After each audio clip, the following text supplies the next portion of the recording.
Yes. No. There's a woman, a beautiful Maimuna Muhammad. There's a woman. Congrats, lawyer. Okay, so now Mr. Otuo-Acheampong, so we are celebrating him. Chairman, and chairman, no any birthday. Okay, yes. I examine a pack with your birthday. Na mini me so man. Asembebe few. Oh, you well, England interim manager Lee Castle wins first game in charge. Now, boy, you know, saying Angel Gomez. Yeah. Oh yeah, say Lee Castle no coachy under 21 young guys no the omo fast system no. So tons after Angel Gomez no sa tons after Kieran Gibbs, Morgan Gibson, Morgan Gibbs White. We mo but Angel Gomez no a Man United player and no call France. Nem fama no. Unse no yes academy boys no feel say also nya minutes because of Jenny Bobo nidi. But the Bobo no. Obobo to say more about a guy be Abu Malaika mpanyimfo ne be hu okay o kan connect no mje wafu no kan minim baby o say yeah sa farmer meje no eno Angel Gomez ano na ohurihuri ball ne maya minim de nti a coach no be a 3 Lions edru na was akofo nti Mr. Otuo-Acheampong omo boko na baso be rewarding them bebre na ye young guys na the omo free under 20 reward them oh any braba na unja Angel Gomez ne Morgan Gibbs White mo asensem no dey ba. Hey, okay, so Ricardo Calafiori won't feature against Israel today as Solosi due to injury. Yeah, the Solo canon was due to injury. Mr. Otuo-Acheampong atro no sa so nete. Oh, okay. Okay, so the entire man mo born the head there injury related. Yeah. And I'm boy. Aye. Okay. Now what pass on a Oko Arsenal can you do this? I was starting a recovery. Nyame aduma. Recovery from injury. Today na I know. When you knock the ankle.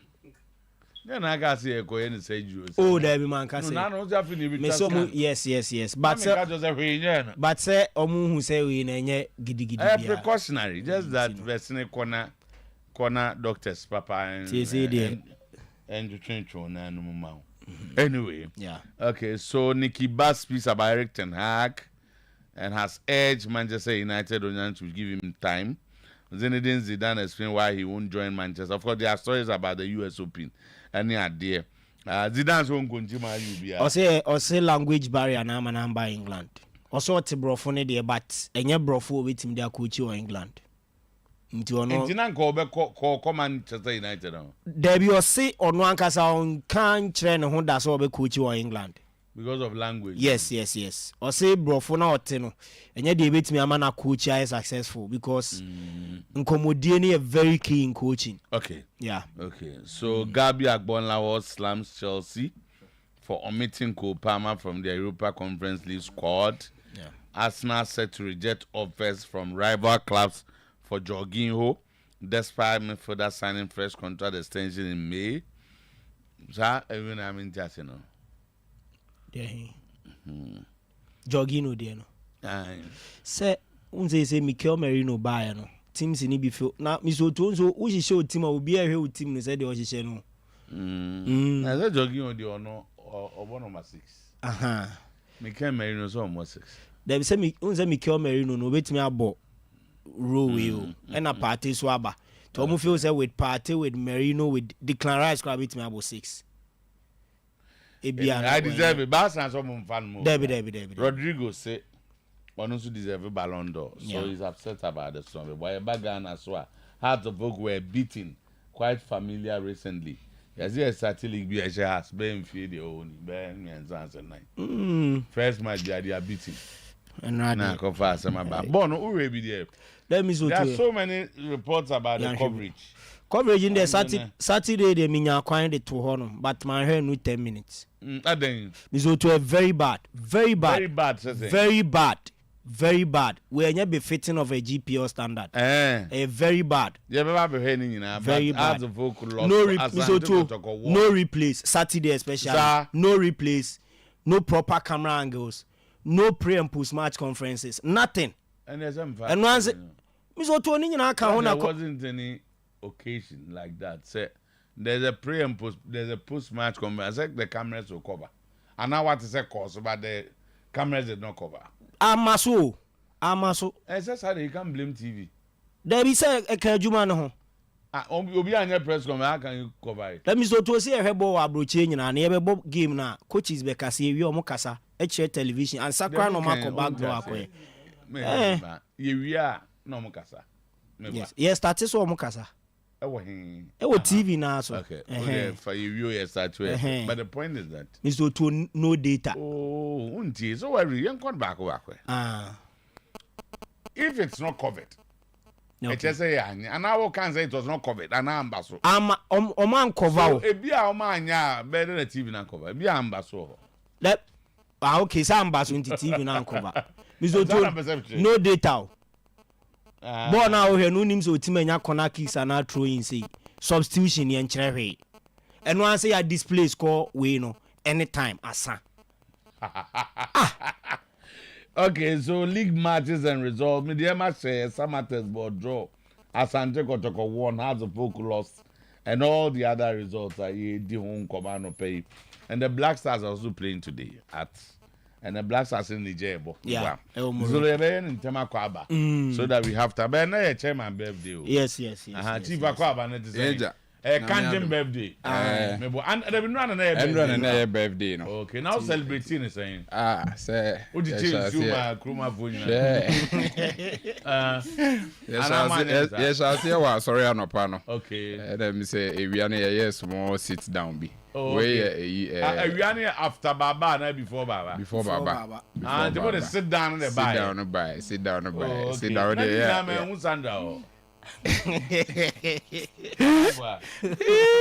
Sandra, no, we not broken heart. Now we not broken heart. Sandra say no names are there any Saturday. Baba can't Saturday. Only. Let them miss all boy. Everyone know I busy. 7 minutes can say we are. Sandra, yeah, dear baby. No, the broken heart here. Okay. And yeah, better Sofiana. Bibi abeko so kama. Oh, okay. So don't the adventure so. Boys, Martin. No, baby. I didn't take candy and fun. When we are celebrating, Ojumani. Oji Solodi. There's a party by Jojo. And when I knew with you, Baba is I France. I cake. As you butcher no and they went to but Massa Sule wife and no severe come feel Massa on Baba is a brapenny ne wife and in Yama a cool for almost severe come okay be a dianom de bassa na a busu navy cc or phone intimindi. Oh fine. Yes. Oh, that's fine. And I hear boys be sa fetch rock or jiji nam package goo or mukamunums are the coffee. Hey think of when I did no move fisty pa. I'm go fisty over Baba. I no pay Crambe Madeline. Then I'm not a reception or no. Assemble cry. You legend. No cry.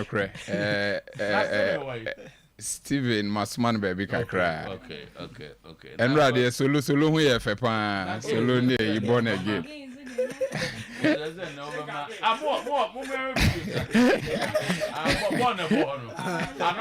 not to the guy. My miss is so that teach you more lectures are. And not solo anymore. Yeah. I'm the one German. Come on. It's to ever be a camera. Not chairman, you. Congrats, Baba.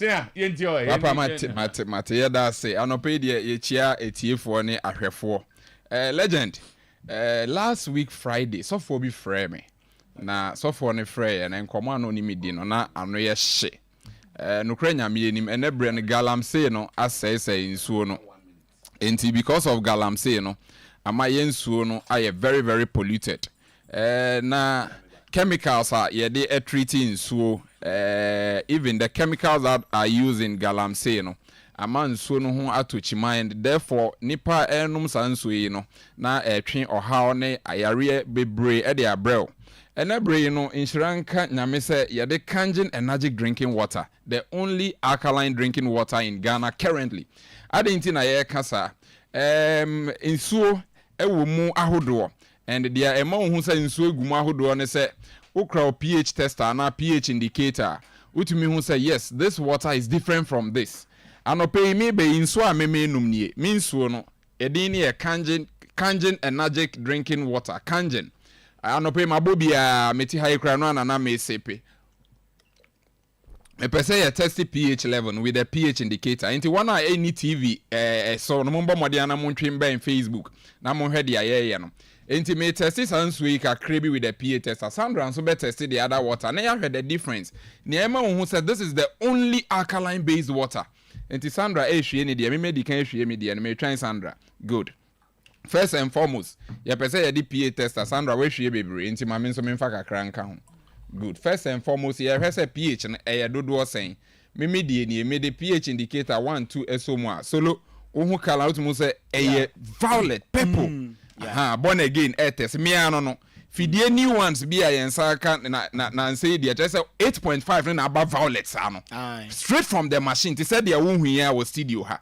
Na me pesa me test inso bi a yenye bi wo em say e chire here ya pesa ye test na ye hwe ni pH level. Sandra faso odi ene na yen hwe ade ha enti ye wi a video na born again e no be ma ye no nkwan na ya rane ho comment on say ye de pH tester no source anso no aba yellow ha te said ye wo studio hwe dia Sandra medical crack ka ho bi wo bo say sa inso na ye yellow ni kire say inso ni ya acidic water te said dia Sandra test ya no pe meanwhile sanso yi obi tom e wo dwama nso anope ya na ya pe bi ato ya hwie gu bottle yi mu because ye mpese ye di obi nso be ba ha na akokyoso mayhem but sanso nyina omo kam ni nyina agudwa nso omo kam fo kire yen say musika kra ye de boa ye say but obetese no na ye yellow enti no me na me wo ho machine wo sika machine wo studio ha no pay machine is $7,500 owe video na solo born again e de kire yen ya a kangen energetic machine na epan so no mu mienu enti ema wo alkaline side na afia ma wo acidic side no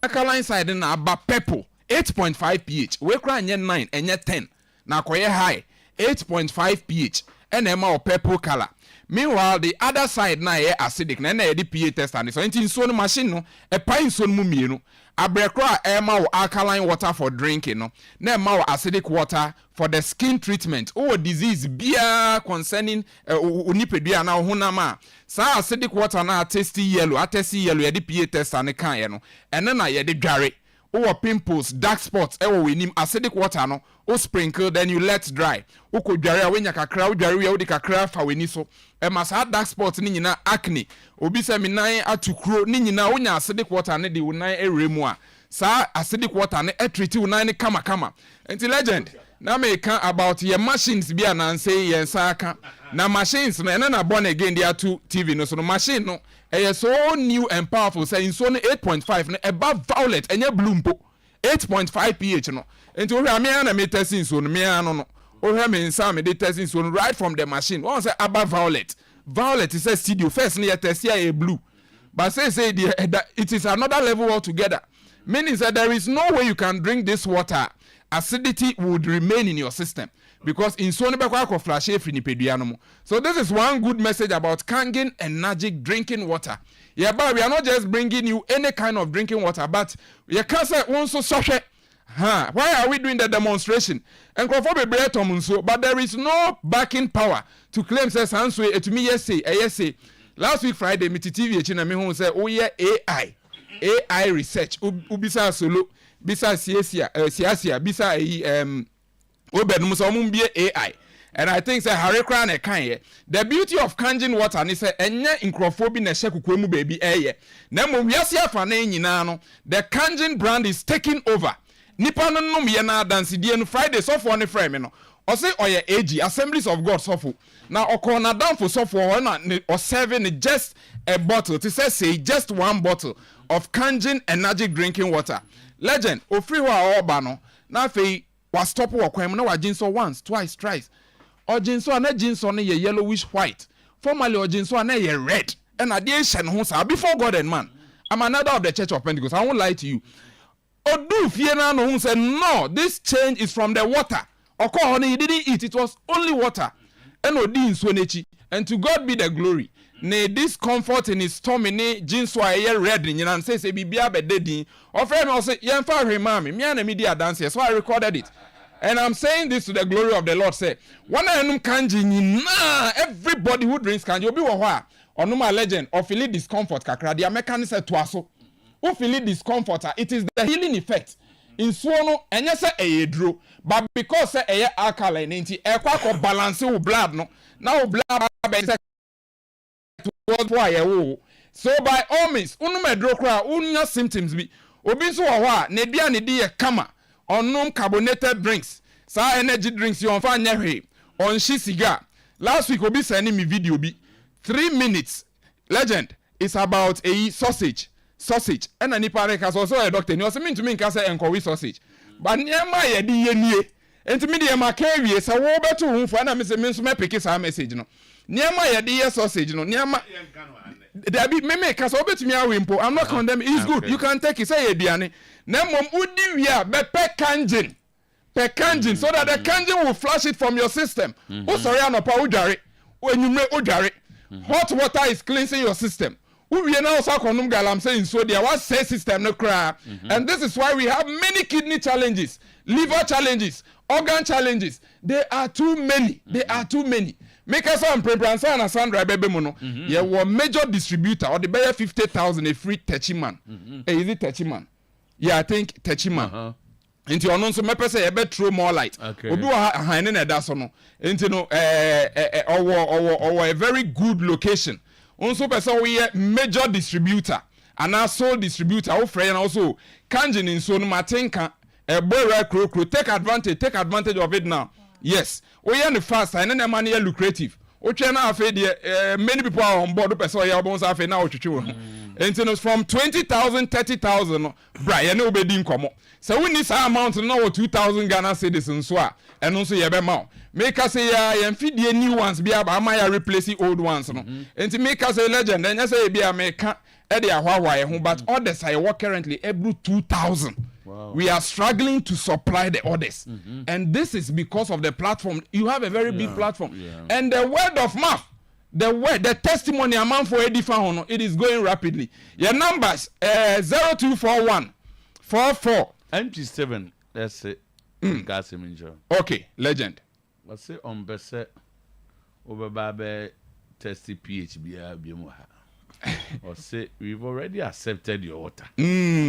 It's so good, so please relax with the testing all the time. Yes. The problem or one is or say sanity. Say obia ti Yesu Kristo ho adanse enso de bia na de bia ye ka sempa no. De bia ye ka sempa no.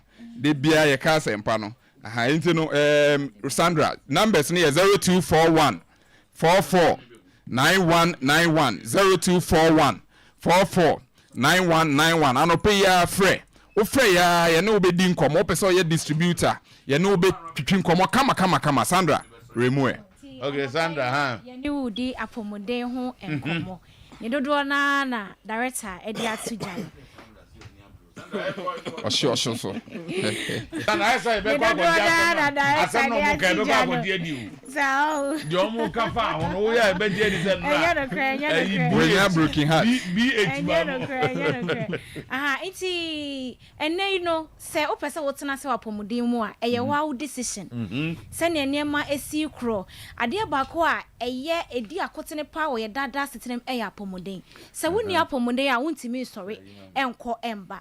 Enti mpanimfo say amma me ne wan se eye yare. Enti se yare na bebo wo a obitimi ka se wo kwa wo nipa we wo te se ye de apomuden ensuo ebrewo se enemu a ye die a ede yarewa ebre yen daache no wobetimi anu mu nsuo yi na yi wa free sa ade ni mu ebi ene no wo di nema bi wo ya ade bi a meka say ene no hu say ohu ye dene but daache bi wo ho no mo a saa nema na wo ye no ebe kokofa yarewa ene ade bi abrewo a bebe betan abrabo so a emboa wo enti ye say enuane a ye di a ye ni bi aduane bi aka no ho a emmoa yen no wadi awie sesa ye asemi a ye kan ye wadi awie no wanum nsu aguso na aboa wapomude ne bebi a wo bia se wo pese wonya apomude wo tena so apomude mu na yare enje wo sika ene se wo yare na wo hospital a sika obesoa de akọ enya asem ketwa enti entwen na nyare na nkosese sika twitwi die nkonkosa sa yare prevention is better than cure Dr. Otuo-Acheampong yes enti ye di nsuo yi bro se nsuo no se nsuo no nipadua mu a yare ntimi ntsen legend and they all can in enti ade bia ye test na ye science enti the more nipa na ehu no obi na ka asem bi o say a stupendous lie repeated with zeal over time gains credibility. A stupendous lie repeated with zeal over time no again credibility. Nipa na oni asem papa no or can or spread falsehood but abrebia no or can na osisudua no osisudua with time over time no ebe gain credibility to people. Enti eba dia Sandra ya kan Dr. Otuo-Acheampong kan okra smartphone na wa check why na ye Dr. Otuo-Acheampong ono nipa or discover the root cause of cancer. Enti nipa ono discover root cause of cancer. We are here for na den na de amano. Yamana abasubodi the International Nobel Prize. Peace International Nobel Prize the legend. Na sa doctor here catch me say then a doctor here ka legend patro nso yi kakra mame. We acidic water ya test ya no pay. Ya the kangen kakra efra. Look at what is going to happen. You see the titration. I say essa me ye no boko. O de acid na no ye den. Enti enyanse san. Afi na ye to say ye blue. And it is still in the yellow stage. I say so ye highly acidic. You have to drink about full or two of this and son of blue. And that is why Dr. Otuo-Acheampong is saying there is no disease that can exist in an alkaline environment. And nipa ono this acidic food, the acidic drinks, you know, the system is polluted. When your alkaline water na akwa balance, akwa wash, akwa detoxify, you don't need medications. Medications now too much and also one side effect. And to win a kanjin in Sona, and Sony you just 30 Ghana cedis. We are distributor crowd here. Promo here running to win 24 cedis. Imagine say you are getting good water at 24 cedis instead of going to buy medication to treat so many things. It's not medicine, but it is working in your system. It's boosting your immune system. Papa, my main way into that. Your major distributor ewa Techimano, ono no VRA Bamre Road. Opposite Rex Palace. Okay. Opposite Rex Palace. The Asempa any brono no di na the number is 0245 67 33 83 0245 67 33 83 and 0244 07 04 02 any attachi my legend ye wo ba kun so e wo sonyane saafo nyina no the beauty about it say okọ ubenya insoni the same price ubenya na how pese wutu na wutom kra omo the ma the same price so you don't have to come here.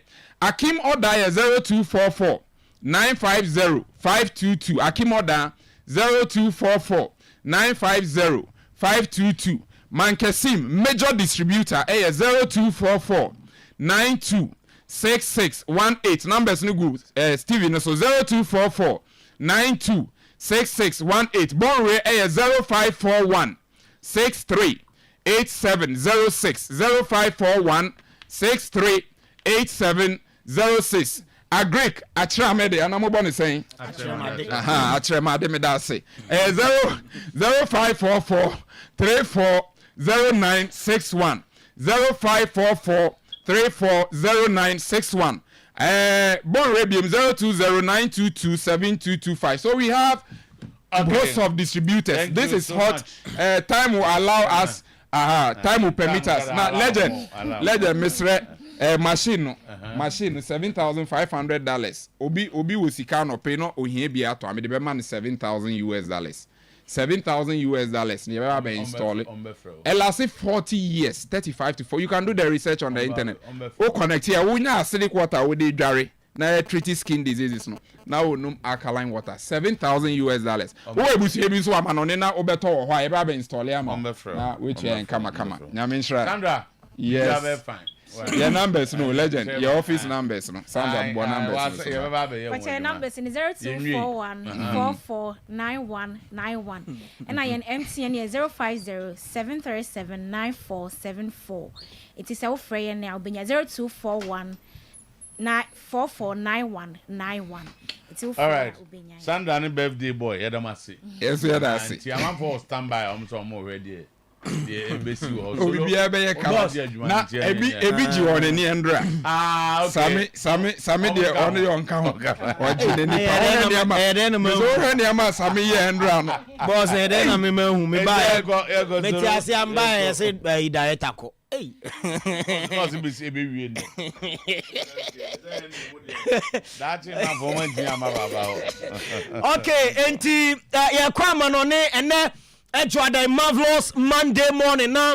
Yede amanone nsem kakra ya boabo no ede amamo ewo dwumadie ne so na me kai o say dwumadie ne live ewo 100.7 Oyerepa FM live ewo Oyerepa Radio Oyerepa live Oyerepa and Promise Sports ewo Facebook and afa Oyerepa television and so ewo Facebook a show no live ewo honum nyina want to me ente bia betumi ahwe bi na bibia aye kama ede amount 2023 high sense campaign no eguso ekoso from last year ebepim samre na de tiene say wo pe electronic appliance bia fear a high sense and a Roma share na wakoje electronic appliance ni bi television refrigerator chest freezer air condition afa open gas cooker washing machine open sound system water dispenser open microwave blender and afa rice cooker kettle iron ninyina a high sense and odo ani chem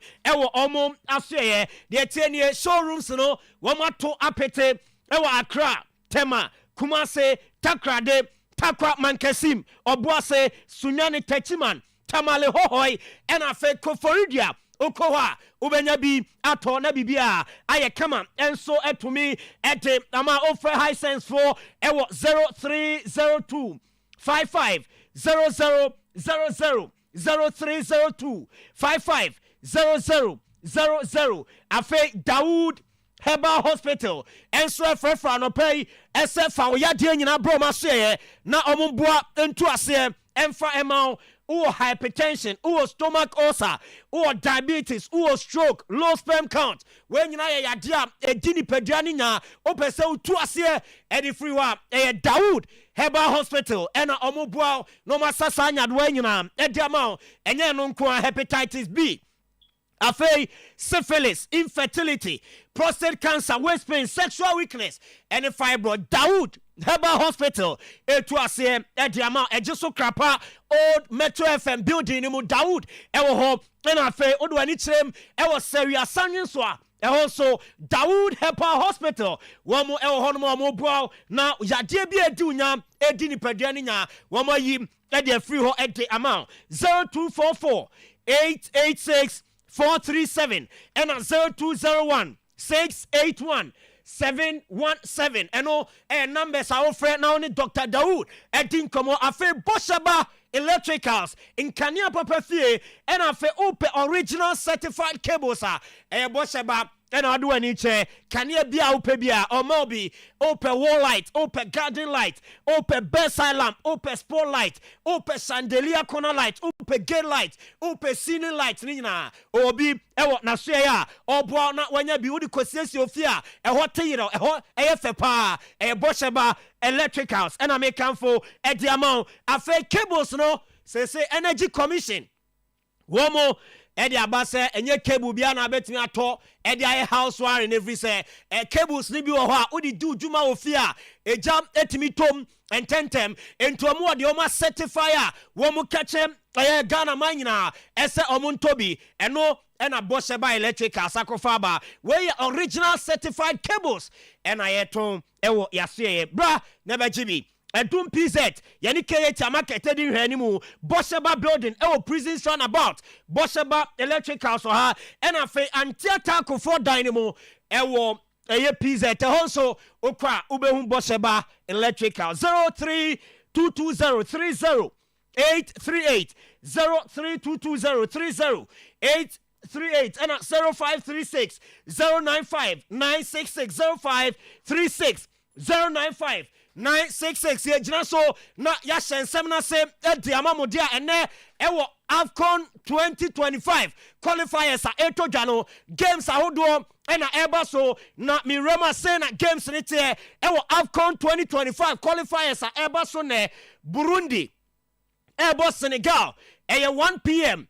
Equatorial Guinea any Togo 3 p.m. Niger any Ghana 4 p.m. Afe Madagascar any Comoros 4 p.m. Uganda any Congo 4 p.m. Ethiopia any DR Congo 7 p.m. Lesotho any Morocco game no and also anwumre no so and afe Angola any Sudan game no and also 7 p.m. away matches are etodwa Africa AFCON 2025 qualifiers yedim ahonsam no edim mamo dwumadie so over the weekend and US Open no eba na wiye na we final games etodwa meminda and a women's single eba so ntino yebetwe highlight of US Open finals and we to me eba so na Arena Sabalenka one ababa one dindi Jessica Pegula from the United States of America and a deboani ewa women's singles no game ni bnawie na Arena Sabalenka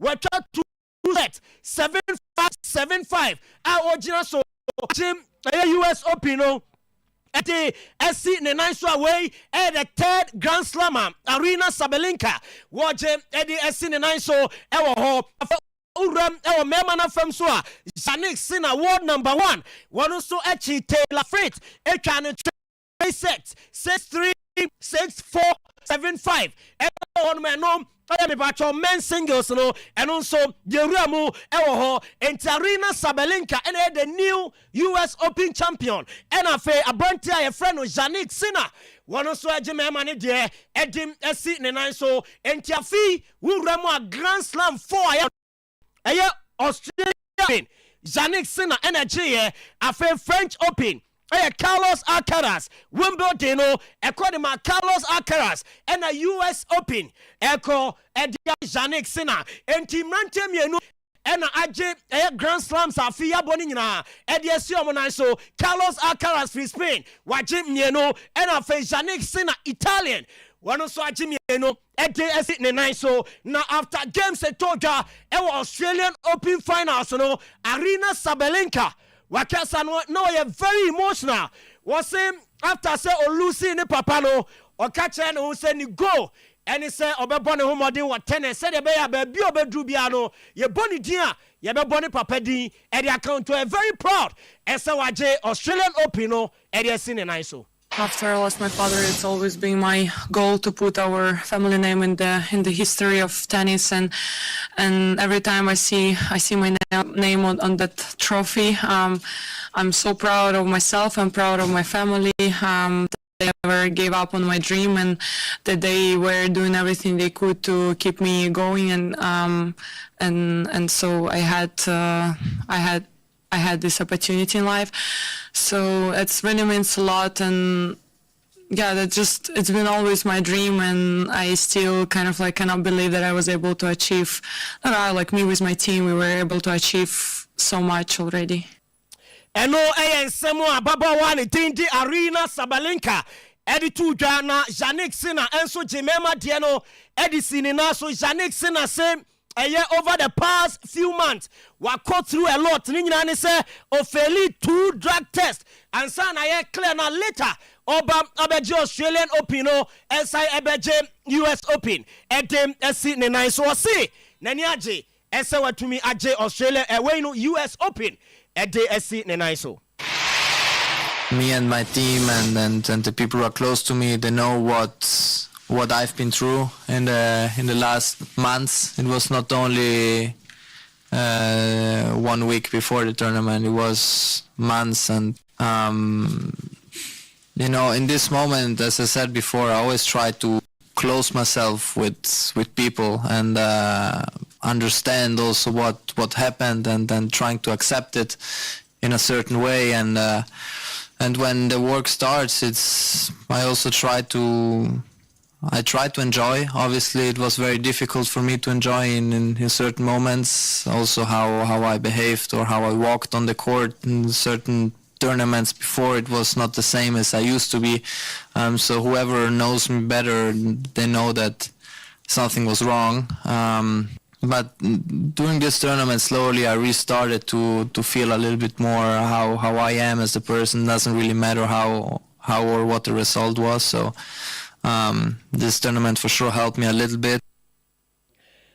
Free US Open Finals are over the weekend. Now, Ewo and Sanfur from na weekend in Manchester United.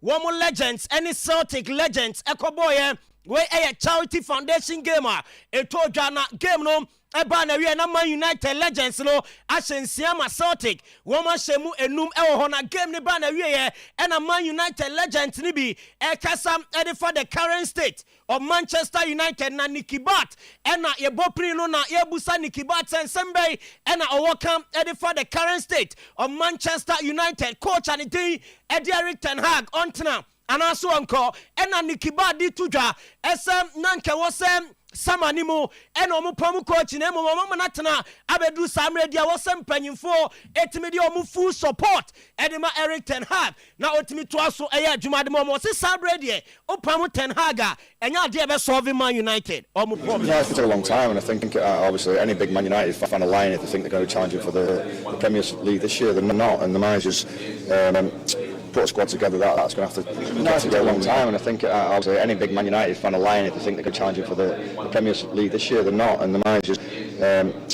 put a squad together that's going to have to get together and learn the way of playing and be successful, and that's going to take time, and the people upstairs have brought in new people, hierarchy into that sporting directors, head of football, and one thing they're specialists in their field, so that's a good start, and if we do that and be patient, then hopefully we'll get success. But we're way off Man City and winning the football league now. The Premier League now. So people who say that we're challenging the dream and everything, I think we're probably the football club in the world. Didn't have a sporting director, didn't have certain things in place, but now we have. So hopefully there's no excuses, but it will take time. You might put a squad together. You can't expect them to go on the football pitch and be dominant and play a certain way. So we've got to take our time and be a bit patient. But how long that's going to take, I don't know.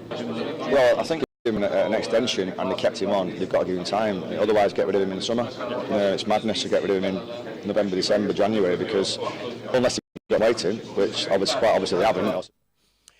Free Nicky Butt say ye call Zinedine Zidane, former coach Edema Real Madrid, Bobo Kona, Zinedine Kid Zidane, ena Okodin komo name, L'Equipe, ena Etritrin komo, na L'Equipe Ebusa Zidane say adenti, ena Manchester United, Juba Diebe Toho, ewa England, no bianim so no kwa jia Juma na ye, awanko, ena Zidane edi tuja, eso no, on kancha no honda, eso betimi ako kochi, ewa England, ninyina nisa on tibrofu papa, o si brofu no kane kitwa ebi, aso de ko England da ebia, ebema coach no aye dinim edi amane kan bi en wanya na adwen so be Man United en afei England minimo ako coach o say communication very key, so ye coach na person succeed here was so new players in kita undie no bibia ye smooth ani kwan say wo kan bibi na player bi ntiase anase player bi kan bibi na wo coach wo so ntiase o say ba say ma djuma no dene de mountain no ni nyina kan bi en wan ko England anko coach a was say o train the right opportunity no ahead say bia eduro na ne English no anasa ne language ne ya oberem ewo England no akom enso akokochi o no ensem ora no eti etudwa na urem ewo eye timani dinde Everton wo mu bobo ko na say Sean Dyke and a pressure ewo ne so pa ne nyina ne sem season e chase no 2 games a Everton abonyina wo mu elusu na unim say John Tester eye opanyi bia ope Everton bobo ko na to wo de atudwa SS otimi ye take over na first the casualty ebe coach and team Edison Dyke so be pam no ni nyina ne say dwumadi odi e wo club nim no enya dia e wo so na ose opam no a o the Portuguese Abel Ferreira ene beba abedi dwuma no e dia ma Everton no eye John Tester onyanto timo nanso ose oba obepam coach and team Ede Shondaika and also Samoa Eba and ono Jorginho a player I say offense bebre ekwan oni nyina say ebinum GDSM Thomas Partey fit Declan Rice or afa Mikel Merino and so ntinanka omo pe Jorginho no afri Arsenal boboko nim no akọ join other clubs now so yes Arsenal akache rival clubs senya dia on beton Jorginho etem amatim bia nyina so play an important role edema Arsenal on boboko na no and so any free or Eba afe Adrien Rabiot and I say the moya dene the man nyina say Adrien Rabiot onye team bia mo season no never transfer window ni mom a close name on free agent to bet me assign the ama club ya report Eba and it's a Newcastle United egusua any Adrien Rabiot ni representative said in come one person mo fan no kosi akan edem emane no enso kakra e free oba edem mo e wo dwumadi ne so Rodrigo Goes a Madrid player na nanu Adam and a Ballon d'Or womu e reveal 30-man shortlist na Rodrigo Goes ni diamem na we na wakwa din komo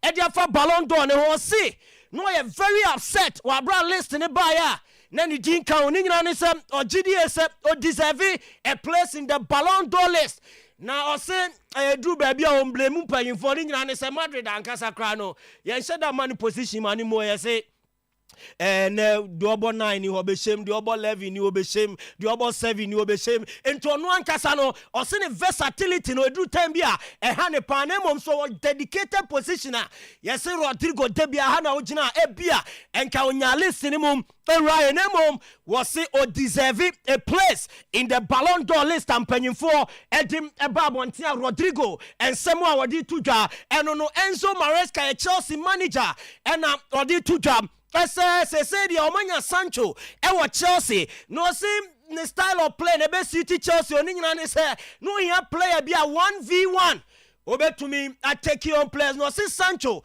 ASR players, Libya, Massa, Ujina, and Nima, Obe chooses here. And they said, yeah, Eddie Chelsea. Ne set up on was low blocker. Some players be Sana and Jadin Sancho Bay. And Yame Koye, Ediamano. And I say Chelsea. Woman, Ebobo Konano. And some, and it's free over Lee Casley. Over the weekend, or winning the first game as interim England manager. And Ali Casley, Eddie Tuja. As players no nanu adomo ko Ireland na chese de die go musu di o matem no was the atmosphere no ne hosta ne mom players ne handle ni yenteli Castle they're both been in football long enough now to understand that and respectfully that it was going to be a little bit hostile at times, but in the right way. I thought the fans were really respectful with it, the atmosphere as did the whole team. We tried to speak about it's gonna be high tempo for everyone, not just Deck and Jack. But I thought, obviously it's great for them too that they've scored the goals, but more importantly that the team's won and they've kept a clean sheet. Eno Lee Caslin Samoa Wadim etu Ghana. Nano wabra na UEFA Euro Conference League omoji finalist unim se Chelsea bobo kwenimo eya dear coach Edema Chelsea, Enzo Maresca, Oyinko Palmer, every in the list in him, Gabriel Bonlaho, or say a disrespectful from Chelsea end, Edema Conference League, Nina say, na tournament bezos my ime top players there free one tournament in the crowd. I think it's disrespectful to the competition because they wouldn't do that for the Europa League or the Champions League. They're looking at the Europa League conference and like, oh, we're Chelsea, we shouldn't be in this. Let's rest our players who maybe might pick up knocks, especially with is it Lavia and Fofana have had injury problems. They're probably thinking rest them in the Europa League conference. We can play a weekend side or whatever and then concentrate on the Premier League with some of these players. I think it's quite disrespectful to the competition, to be honest. I still think that's a lot, 50 and 60. I get it if you play every Premier League. And somewhat Gabriel Bonlaho Eddie Etuja and no PSG ni Juve.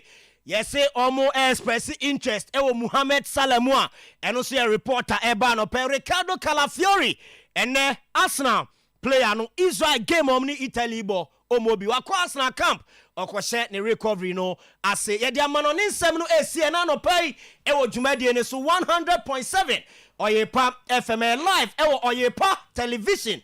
Clementino the darling boy etwaso edi amamo. Me de ne ya asafo ntwa ho e na me kwaba more our legendary Sometymer Otuo-Acheampong and na ebe to aso ya fiti na odwo frasi enyama papa bebre na aba system ne mu e wo me ka kire wo koto a wo hu sampa wei na wo hwe na Oyerepa TV wutie no e wo Oyerepa Radio, also on Facebook. Fair, yes, the biggest sales events akoso no e pacho ebre ne baya na immediate ne be ma Franco Trading Enterprise for no de obenya papa to aye hwa Nexus Global Services Limited me ba be kan won sam e de akiro ebre a wo power specialist herbal hospital. Ayo family cover insurance, Champion Divan Clinic, Pepsodent Cavity Fighter 2-piece, Bills Micro Credit, Abbey Herbal Clinic. Not just say wabo modern etimi abo awraho. And all the workers are here juma our Boscheba Electricals. Almost one of the senior most worker nidin and Collins and ayo woda into happy birthday and call Farmer Collins. Oye tuma o Boscheba Electricals mbring said the company beka no so kejetia ono be bia all the ranks be bia wawraho nti kole na gentleman we nipa bruta two Ghana for the by them all the workers and every show happy birthday. Yes, Paul Oyerepa TV was here wish Cynthia Ochre special birthday. Happy birthday to Cynthia Ochre. We every Paul Oyerepa television abusia ya nkwayenim de tieni trade fair dwumadie na ye ka ho nsem no intense you and this said ye boy bia omua no mo the biggest one e dia ba afidie no eye Kumasi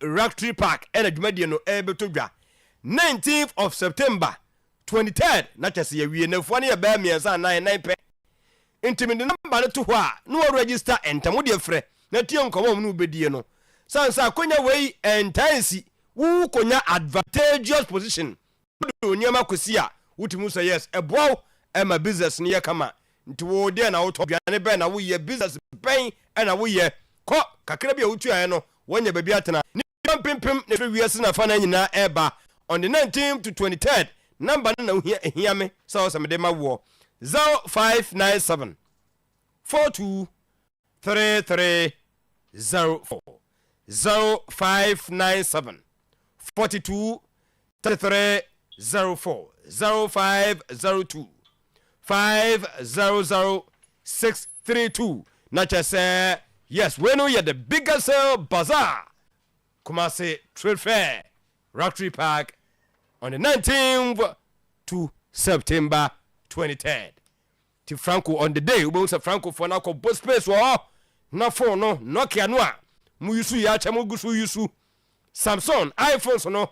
My display oh na omu wie pass smart TVs no boy Ghana League ya sha se fu bi twane na discover yi o TV ya kama abuti ni ye kakana audience anya na za do music twani ene na chese akoye something which is there nti copper smart TV 32 to 55 inch wie pa hwe wonim tenten so tabletop fridge na esi wono air condition pe bonwunu de be che de ma wo nye de bia na chese ya ba na e be repair se ba ku bi da bi be yes ase nti bomodem na copper Franco ne air condition ebi when you monitor video anytime anywhere ye ko jaba jewelry challenge YFM hono a Kumasi Kofo Clinic and a new kajetia number 501 525698 0245 31 69 69 de be ya ho pa na se wo yare na obi ahunu aboyare fomobo no se book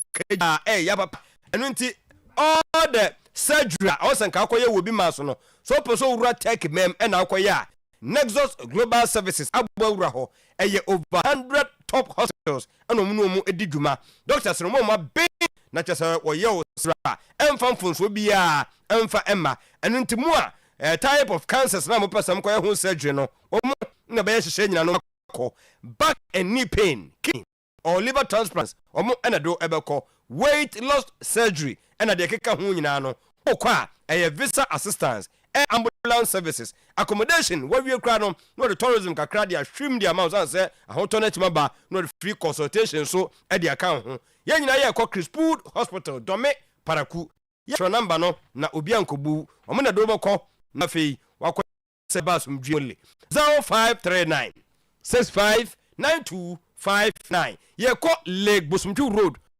specialist Eba hospital ye ma me akoso du wakwadare papa nti hepatitis no nkofo so no AB pa no mutimi sai no kra no wanhwe betwa ba wono de ABC E straight no etete nti sam no mfro yi hania kidney oba bi na africhi ene su ene so mo nso amati infections bi no yemfa nkoja no na fesiatic no wanhwe ema ahoto entumi emra okopiem ewo feyi as Lake Bosumtwi Road a jasbonie na power nso enie Accra kwabenya pokasi ACP Main Road takrade mu amato ache no ewo Naji Estate on primary school no na eben hye no nso we ye de Obowura hospital ho wonu abonten so te se Mr Heba Apedan Ferdinand Dani Heba Konak Angelos Tabia Adiya Merep Icon Pharmacy na op Heberton Heba mechani bia to dia o system no be ye strong mo pe do ya Heba mala mesene so e 2 or 3 de no ase mu so mo bo wakuhu kokoso no kofre no mu hia bi edo ya ne tonic no be mu anum tomato so ne kwakra mu no memma nko hia jirikagiri Heba mecha na fei ya mensem no yeni ni ye awampam emoba no eni enye 0244 544422 uwie pa ya no ahye ne nso ayo family cover insurance no uso do hu bo wo mu a wei ofo no so na wo ye no ateku ebe 5 minutes pe na wa here ne terms and condition kakra bi a ebedi nhyehyɛ na wo nyina chi no na watie anu yie sa yam yie pa ene so betua 15 cedi bosume no asa tua bosume no atua obese mum sika me tua fi mu bom omuni woni asam yema wo ene se wankasa o register ye no yade bi ba na akoda hospital 300 Ghana near the hospital kroje fa hwe no se de be ya obi hunu ni ntwom wo wie pa wobusuafo ensia asai akoba wo mu man ye de no ntini e fans family cover insurance cover ba wie pa yesi obi nka se disaster kase bi a chen wo so emra e ba ya pe enam se wo ye ayoba de bia no obomodin contributing ntino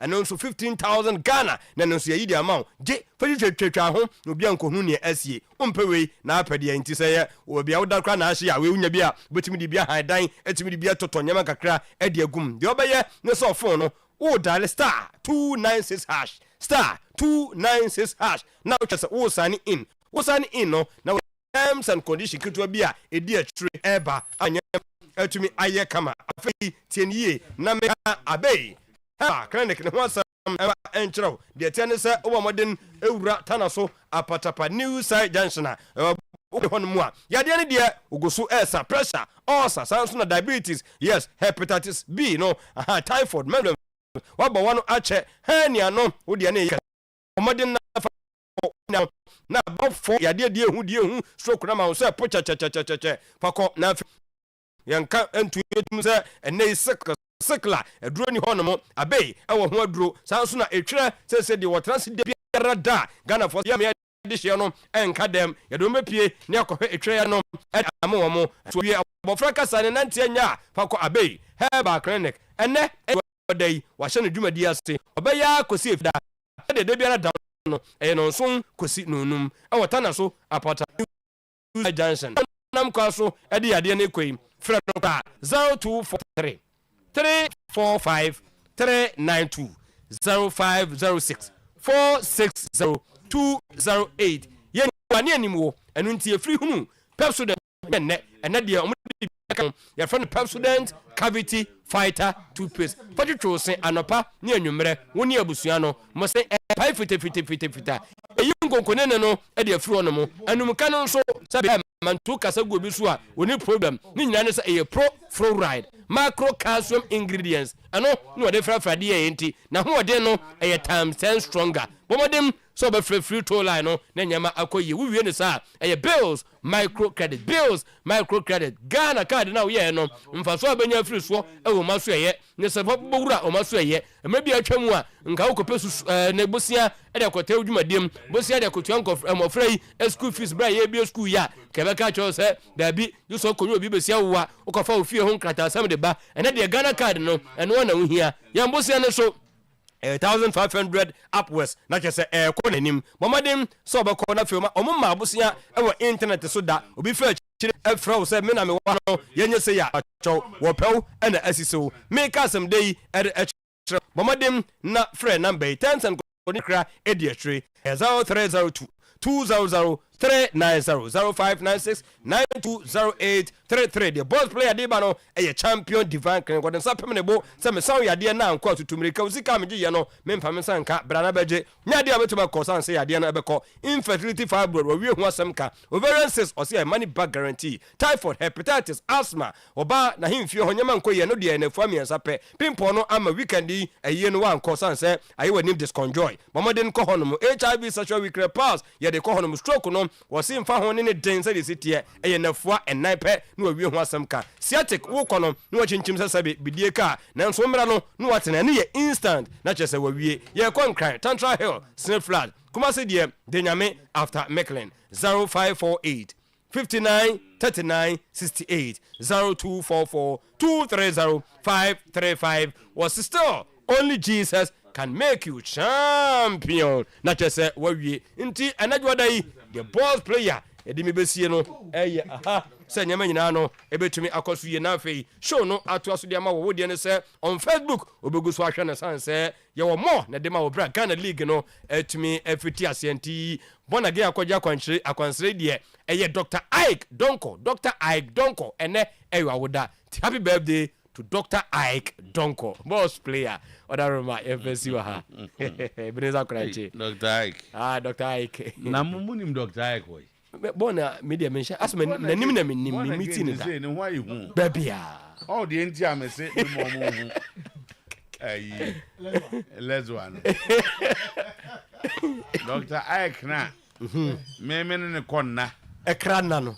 And then I would have the echo born again. And sana abesre kwa wo no no mean say na ufri hu no nya no. O de mumfa. Ya omfa Dr. Na so ma fa wi. Oni me kasa Thursday no Blasters match no. O say on the project bi ba na. Obeba fie. O ba no ni na be hwe kwase makana. Hey. Asma shia no baby. Passe. Aha, yes. Ba me de ma nyi hwe o. Da bi obi na so obi anyi obi a. Ba pa za Alezwa de. Obi nyi obi bi o. Alezwa pa de. Alezwa de say apart from me no. Me no say ma me mra. Obi no we twem. Me ne ba fo. I me ne ofa. Ye no de wa ma lances na na aka so be bi puno na.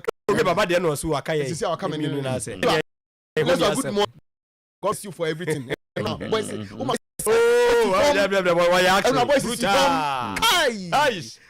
shaka ba ku ne tete kan bi fire timo za kan soro na boys yak ni wo piesa ni pa bro die ya say bo pa ye ade ya de say de na mo ye na mfa de ya no ho say ba ku na left ba ku na right but am for sit no o me yo mo de alezo wa ya juma o ba ye da lezo asi baba da lezo and e bo say me ko da na se ma we na em say alezo oti ayi say no mienu ye ko ye na alezo ko to kwa si de o yi radio ni fi o kura tv no o te ho an zo te ho menu be kwa ku ya ku jira na bi obi an after the year we ya say ko da la se ka obi an ko be an ba cho wati that day we na lezo ni bufu o da bi onim pa wati ase that time ti baba na eba no yes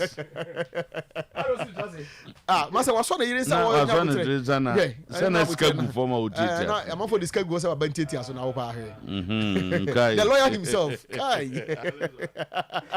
I will hand them no see emra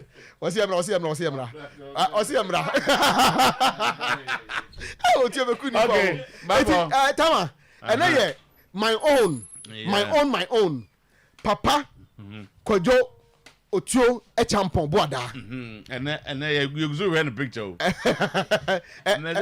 me so man pictures o di date me ya dano papa and me dey to ho picture ba na me dey aka ho nti ma me nyem headlines no fast and dey enche because in some wo ho we no bi ahwe bi fake product we pay ngoko fake omu atro ho kanjen yanche no yes yanche no tentem bi akoye fake product won ngoko e de kanjen di ato so ye be kwa akọ o de babo de wi mi go so we me de be choose ya na ya we Tama I mean starting is saying Ghanaians angry over GPL telecast Tama minim se Senegal na for poma grono sa o mimi dane enra enemy who say Ghana for per one ball no pa because obia kwakohwe nemum adia I generate a lot of discussion any you know sending a telecast matches no anti una na no na waka say ye mo kwan na mo de mo nye na ye hwese na be kono yes we ya na so aka kire mo say amanfo ni di akiri nti omo so nye na omo nye mane enko sene a amanfo pese mo hu say be kono na nye fe na nya akono sene na betin ha o kan ni di say we di omo de kwa adwama so ye nto nti no na mo kan kire wo mo because ni amanfo pese omo di akiri no mo hwese na ya agro no e be kono as o be pese o kan bibia na me it exceeded my expectations. Because me na me dream say be basa pa. So it was better to me for the start. Last season, yeah, because Enra say was a bit improved. They need quality cameras, but Enra to say put pre-match or post the replay kakraba not the best there. Because so to me, man, my dream I say one camera no be use. So one camera be na so na e zoom in no. You know who nyende na ye. Enye say ye. Ezo who nye Ghanaian. Debi enye say enye. But Ghanaian na ba fo hu o na. No, Mr. To people are comparing it with the standard. There's a studio have a disagreement. Oh yeah, na Zakito so. On say Mr. To standard now. Ba so sika Ghanaians no. Tama. Me say ponte na sample. No. Me te de obi e kana because Mr. To ahwe Premier League ni ade na. Sa standard ni we ni de emu wa pop. Enye Premier League na go for you. Anya Premier League na go for the whole. Enra de no. There be also a part 5. Yeah, any slow motion. Oh, there be on say. O say na technology ke to e bi. E better be to nya short. One thing that my realize about some of our media guys and they say they are quick to generalize someone's short force will be. Say this coverage has exposed the Ghanaian media. I'm saying no. Talk about your own media house. If you are Muna because me or part 5 or repair TV and my good coverage. Obi or we say the coverage was good. And America, I said on a platform. I told them say if you are come Paul was the Ayamba. Ayamba. Issue back and forth. Say Omonkaba almost stating say Omuntimi. But Omonko check Oyerepa at 5. Yeah, games no. We gave a very good coverage of the games. And this Obia Kwena they know Ntiminya. Then this no, but I think the bottom line is we have started something. Yes. Mamu maye mbungu ntem. Tama Obia mongu yonti neka say. Say Ghanaians the. Ba obeda me o say Ghana for. Obed dia hin, obed where? Me no me sure. Nobody you want to see what can na say na. No. Come on negative side. Okay, start times by. It got to a time 2 clubs had to play one game or venue because because now at some point in time omuntimi nko other venues. And I say when you start times. Maybe. Where different TV stations. Yeah, we should be able to do it. This is when they've started. I feel no more started. One clearly. So share Saturday. Now share Enra. Utumu say Enra there no was an improvement over Saturday. But generally still ejuma na start times can be omudu kwani e call for ejuma. So this is their match. When no start times there no. This is their match they won start times by no. Obi o kai time and start times by no. It was pathetic. Obed, come for time football no say. We must start with the more kwan no mu. That is the point I'm trying to make. But starting. I don't try to rationalize enye Obian ras can there on so can they also rationalize. Me there no. I'll talk about cameras. Me try my guess so. Make a based upon football no. Cameras. So munya quality ones kakra. Okay, and now for instance, they were giving us corners. They kind of say possession. But I was checking match they won, Mr. 2. Match they won, they're not raw. Okay. You show be no replay, nothing. Okay. So what was a not there no? But almost peja mu kakra. TV bia na yi ne dia na. Because I'm not there, no globe. na ye kotokode no most of it I'm here na metro ni na 2 year house there me no akotokode na me metro ni na 2 year house there no and all that enti yeah okay but for no enti I am say born checking mama say after picture na nya video me be wi am patcho mama wi na me fa ni na enka ho me no sisa dem say why be ma is say be ma be fie ho is say we nya na we in charge of fie ni mo it is say we to be cited no has were disrespectful. That is why we discipline them. Telling us to come for goals was very, very, very disrespectful. Abdullah Ghazali take a huge swap at House of Folk. Say, you know, Bobo, no my year flyers at me say, Mumrana, woman, was it no person punish from to share one goes, Mumbashi goes, and Mushami. Someone I must see Mumbashi goes. Munshami and here, Mudamashami one day, Munshami and here. Highlights to find. Say a boy. Obed. Obed. No, if you follow the channel and now your individuals, they recorded it. Me say no recorded. For me, I make personal. But highlights. It's highlighting from you. That's highlight. And not from me, but and no, I really and I saw people posting highlights. What do you be there? No, I know you're for me. I'm a personal analysis. One of this speed I could do was I know. That's a bomb on the ato. And the way here, Kotokodiano. The way it has. And that is the goal. Yes, improvement. That was the goal. Definitely must improve. But you could clearly say. There are a lot of amateurs. You see, in the game, human football. No, I say you may be on your level. When your cameraman be on a bit football match, you say, "Camera, you move level." I was to so the wako why you me ache. And see, camera the football chat. You'll be no to camera with me football. They are specially trained. So, and you can clearly say, guys now know games, you know. Maybe now say, be good in two wedding, good in ultra, I fraud a year. But football is special.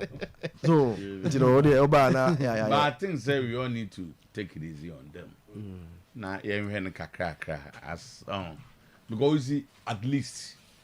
Better than showing nothing. No, and me know what they say. An idea of how their teams are playing, so we can only ask them to improve. Exactly. But yeah, here but you see the humble say, "I'm go to wedding." Pressure mount on House of Folk board, management, and Ouattara as a Zoom meeting is currently ongoing. Tama, me no ka say meeting koso. Various stakeholders ni top people no. Din they said dey keka kon dey. E say omo head na omo so anu tem. Anya sa dey besi and Tama so say the supporters were calling for the head of Ouattara. Most of them say baby out there ko wie last season when out there fear say ntimi ni say bi. On say he has set an unwanted record since 1975. Club will be in Waba League for the first time. Washa has since 1975. Ouattara has set that record. And Ama has supporters in 1975. I don't think so. I'm say club will be in Waba League. Oh, I cry now. Washa has. Because Holy Stars, actually has. I remember. Yeah, I'm wrong. Teaching my Holy Stars. I'm going to send them in 1940. I'm not about maybe a first game. Yes, so in the first set team no Waba season. The first time now when he has debutant throughout the season has say has some test bar first season maybe when he has a share across it okay because nya cry there say some test so across it maybe say obi a onim man for the baby ka ho but enti man for who say it's an unwanted record that Ouattara ba be set eno no e dey you can see a pa and so etimi dia ba and also no I has lost no we are Manchester United you ntimi nka bio I didn't hear. So I'm about 3 match 1 pe. Na has about 1 no lose. To him go and you have Enyepe. What man you have with my can. Has for more days or more matches to redeem themselves. Some we na ko bisa no. Who go bisa obi a we na ko bisa no. Zakito to we bisa ko bisa reset tension am any na mu we ni ehwe mu. Asema mu ka fa ten hack won ye hunye. Tama. Ade mo boni se. Obert ni aji a o jeje ho. Asema yake. Ene man eden na like na woni aje say obedi you also team man you great when we go league best start we do aje international break we query we can be here but to the traho Tama United money hunu Ogum subtly chooses Guinean import Kamara as his number 1 and people think Asari's head is on the chopping board. Nazar no So oba weekend here. And crowd we are over. Azamotiate, and I'm in Guanam. Kotoko na rugna sayo. Debi na sadly chooses na zenze. Say ntego mpo match ni na in some trophy bisa and say. Say see ya we keep clean sheet them said the second or third time ni and the kind of performance awama and saves or she say who will be your number 1 or say obi o choose clean sheet there. You can number 1 has him. We were talking about that people who are available. And as I said, come on, your team no, you wasn't there. Yeah, but number 1 is number 1. Number 1. Asare is in far away Morocco. However, tell me one I mean, say a question and then cover Asare. Now it was the goalkeepers around. That it can be. No, but Shannon, this is not kind of idea. Ogum is go to me. Yes, I said, my understanding this is the quote.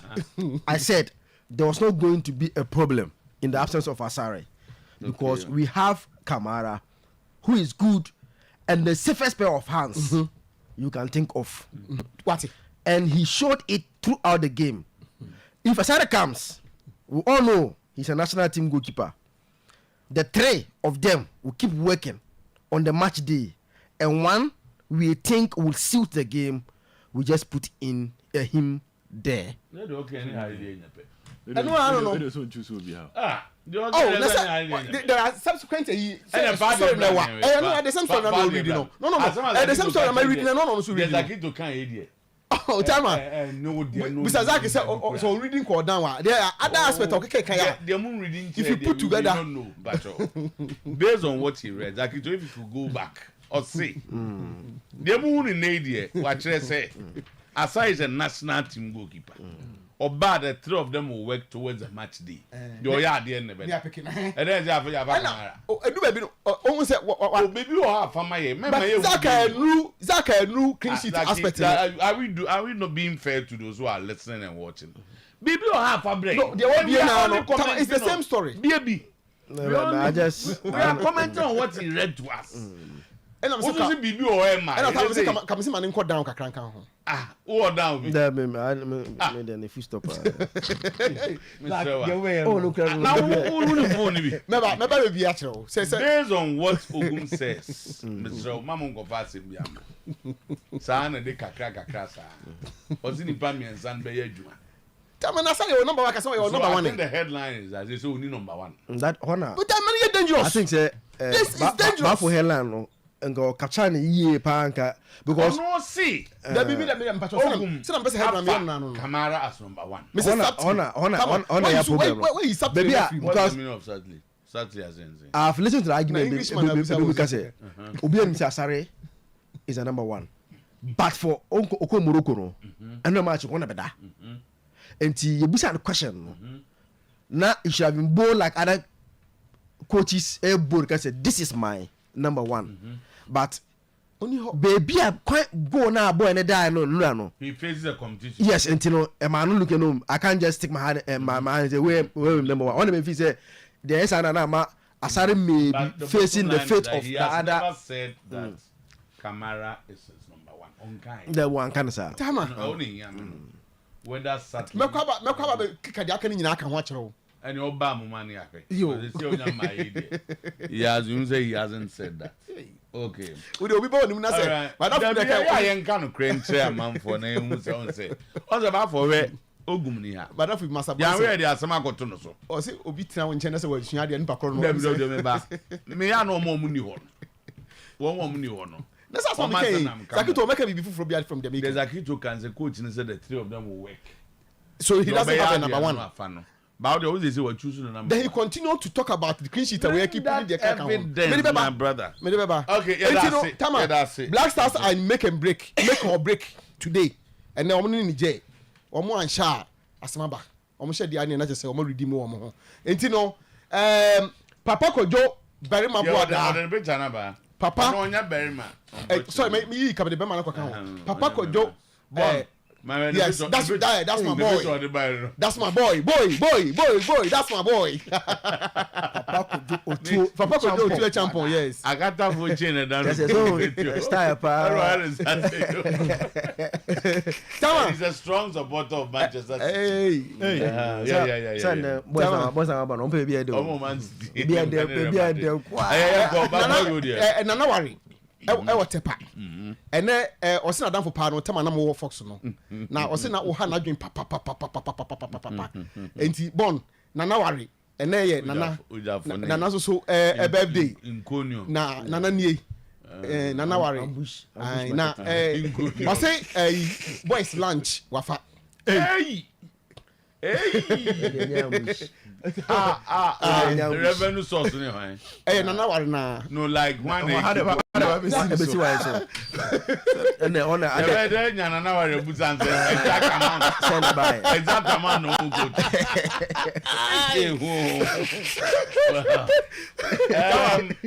You're doubting me. All home. Are you doubting me? Oh, men doubt too. Nana de ojimidi. Men doubt too. Nana. Who they do also make control the mechanic of air. I'm saying, Nana Fred, a Bafusia, and all the phone of Massaman, some tears. Why, I think they're like a baby. Yeah, who calls suspension? You know, the name of the game. So, what's very clear? Oh, say, we don't hear. That's your mama now. Majomo, Chama Bada. Like to, and I want to start here. I don't to get. Oh, you're corner. Go to the cat out of the bag, pal. A fool more. Now, like to be to suspension. Like it. I'm sorry, my name the worker. Well, the suspendees. Where is okay? Mr. Otuo, Yansha Ghana Premier League in common asset. Yeah. Now, and any weekend. How many wins, draws? Exactly. Away, Holy Stars, Baseke, and Kotoko. Away, no. Away wins. Holy Stars, no. Baseke, Holy Stars. How many free Baseke crew? Se Baseke, ne crew. Abdul Salam, Oya. Yeah. Munya yi. Na se go for mu ya de na no mu kan sem se. Obi pia bi o ma tibo. You find a very good coach. They've brought in new players. Bueno, she go no. Oya mas last year no we amaso nti direct link to Ghazali. Ghazali nkola ni bia.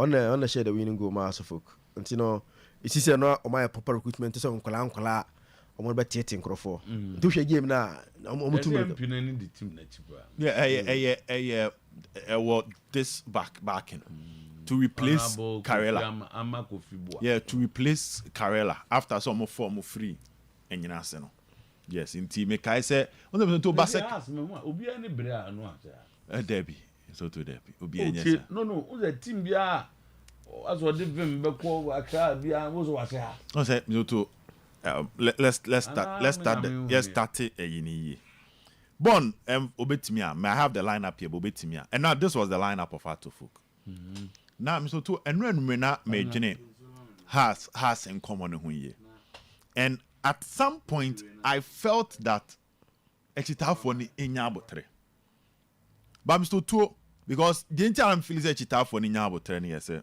you look at the Atofuk team, it's a new team I put you up. There are a lot of new faces than old faces. And naturally, this is match day one. After one game, team will lose. There's still a lot I'll bet me. No, Mr. Tumeba. Meba.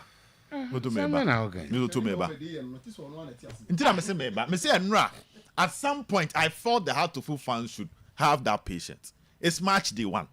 Yenko baby. 2. The Heart of Folk starting 11 had 7 new players. Mr. Tu, yeah, can. So, analysis, and in this case, quite comparative. Yeah. No, I'm looking at the Hearts. I'm sure the Hearts for support. Remember how? I'm coming. If they had lost to Samatex, or if they had lost to Mediema, and that teams, Johnny just come. Then he comes to that Crash Bowl Stadium and beat you. Mr. Federer starting come. Me say, and at some point I felt it was too early, and the reasons Nibia said this is a new Heart to Folk team. So to end here, Benjamin Asare first competitive game for Hearts. Samuel Amofes first competitive game for Hearts. Ransford Mensah's first competitive game for Hearts. Asamoah Boateng first league game for Hearts. Yaya Dramani, Maoli Wayo, and Ahmed Ramsey. 7 new players. Intika ewo baby a Quebec so team na fe na coach na ehhye. But the other side of the coin, na no pay. Whilst I was still trying to process, is the fact that the existing manager is yet to give out to folk fans something to believe in. Because I was just going to the statistics of Ouattara, and we're losing 27 points out of 51 points in matches so far. Meaning Ouattara losing more matches, more points than the number of points our JDM had to folk. And clearly, check fast we last season and this season, there's little sign of improvement. Because last season, in your baby goal stars Obesha has our Accra Sports Stadium under Ouattara. Then your Accra Lions, Obesha has under Ouattara, our Accra Sports Stadium. And Diana Stars, Obesha has, and now this season, Baseke Holy Stars Swababesho. So Ouattara and Timmy formidable, ultimate building a solid grounds when the home matches are over. So when you turn it to that side of the coin, then you understand why the Heart to Full fans are agitated. But can normally dear comes to two and team na yes send for players for fraba first game dear and can wait me out preachy patience. But the other side and the statistics around the manager no a complicated issue no. There were can't so I'm struggling to get you because one, who is the team for us anything? Isn't what Ouattara was there last season? Exactly. But to Washington for and you know why Ouattara na a decision is to fix players at where one in yes. Now what is that for processing? No, in that case, it might take some time. That also was similar position on Ten Hag. Also is for he's fixed about 4 or 5 new positions. Ten Hag has been there for 3 seasons. When it comes to Ten Hag, I talk about the number of years he has been there. Ouattara is yet to Ouattara and Drew 1 year. You can have defense for Ouattara. If you understand my point, you can have defense for Ouattara because I don't understand. Now, how to book new goalkeeper, new right back, new left back. One of the center backs a new player. Your clubs be the Kotoko factor. I mean, your clubs be or met me a hitting from the word go with the new players. Your boom also it will take them time before the players will settle. You will be an idea. If you have a Kotoko so similar event on also Kobo against Karela, a back 5 new. But ABA Kotoko players now have been able to settle faster than that of Heart to Folk. So your delay in settling faster is what the supporters are worried about. And I don't know, be a man they are settled faster. Now they settle faster. Worry in the spot on. They have every right to worry. I'm sure the other side of the coin. I think one of their main problems is the opponent, which is also true. A newly promoted side, a new coach. New players, they come just all call. Usually can lose to them at home. Yeah. So call Omoho there. But they move all the way through this traffic lights. No matter back crash, so they come and beat you and go. What see you have not settled faster? No, so to us, I kind of say, hey, let's to watch the team war. Also, Watara, you know, the ama when you complicated. Last season the NNA account. Last season the NNA account. But in football terms, per year, Mr. Two, this House of Folk team is too new. And you see, the pressure of playing for Holy Stars will be different from the pressure of playing for Heart to Folk. And you know, Biana, Mr. Otuo, after one game, what is truly in him, no, obey me adaneti. Mr. Otuo share Ramsey, or no, no, didn't fin. Check him out, Liwayo. Check your Dramani. So the chemistry will not come at a word go. And you can say, sir, Watara as a manager need to improve. And then Mr. Otuo be obekebi amene ya adwen. So the standard of the club improves. They will but for the time being, they are disappointed in him. Which they are in the right way to disappoint. But still, no. After being disappointed, no, you can still sit back and say, let's give him some matches. Whether if these players can improve, no matter justify the entire new coach in the form mobile. That is where Mimi Freebano. Because clearly it has not been a good one for him. Per the Oye in the last season, any baby I was starting at the Mr. Two and yefe and yakono. I was just telling you the statistics. We're winning 7 matches, we lose 7, and we about draw 3. Meaning we lose 27 points. So a manager, a lot of hype around you. Ushe baby I know Freeba, na Mr. Two utie Nyautamaklu, utie Togo Afede. Time I know mu describe Watara. Eka say he's the best manager in Ghana based on his CV and everything. So Obemwa, we expect you to deliver results and merit with CV. But me, for instance, Mr. Obi Anonymous Dinkum, I kept on saying, say, how new the Heart to Folk players near, and how some of them even join Heart to Folk, how late they joined during the preseason. Moto has almost started by first half of their preseason. Na Mauli Wayomo, Yaya Dramani mo, Ransford Mensah mo no munyamba team. These were players time I has try recruitment. Omuko we hu no munyano. That was when they went in for these players. Danger man so kaya. And as our players no time I has a breaky you know. And na Watara and your more justify. So they were now just the honor. Omo Heart of Lions game no. So after the Heart of Lions game no, some of the players improve and some Heart to Folk be sign yomo. So there are certain factors that if you decide to look at it, you might understand why Heart to Folk a slow start. But the fear factor here, what happened last season, and the fact that preseason and sending hopes, and the first game no so and sending hopes. So the fans have every reason to be disappointed. But again, the other side of the coin there say they should have some level of patience for this team. Okay, that is maybe Mimi Freeban. Because yes, but from a footballing point, most of these players, their first Premier League match for Heart to Folk, majority of them, they join Heart to Folk late during preseason. As players, no, majority more Premier League. No, first game for Hearts, Premier League. Almost first game, almost say Hearts, Jesse, about Premier League players. Not all of them. But most of them are Premier League players. Me also said Ransford, you know about that bought. Ramsey, now our kind of saying, our new Dubiase, Division 1. Now Mr. Toshi has lineup Premier. Players are already 3 seasons. 3 seasons. But this is a decision of City. Obi decided say we had the best option for him on that occasion. So Nanka Obetime de for Fraba. No, Ebini ho has team Mr. To say they are now building a team. So we have proper way perhaps they are now building. Or says the last season or by from Division 1. Ransford and Ponsa from a second last season. Samuel Amofa go to baby and go stars. He was not a starter. Non-starter or go stars. Then you come to Hamza Issa. Last season I'm promoting free Aras Bahas. Ransford Mensah free down bought Division 1. As a more team from Nations FC. The first league game for us. Yaya Dramani from Bebiani Gold Stars. Mauli Wayo from Gold Stars.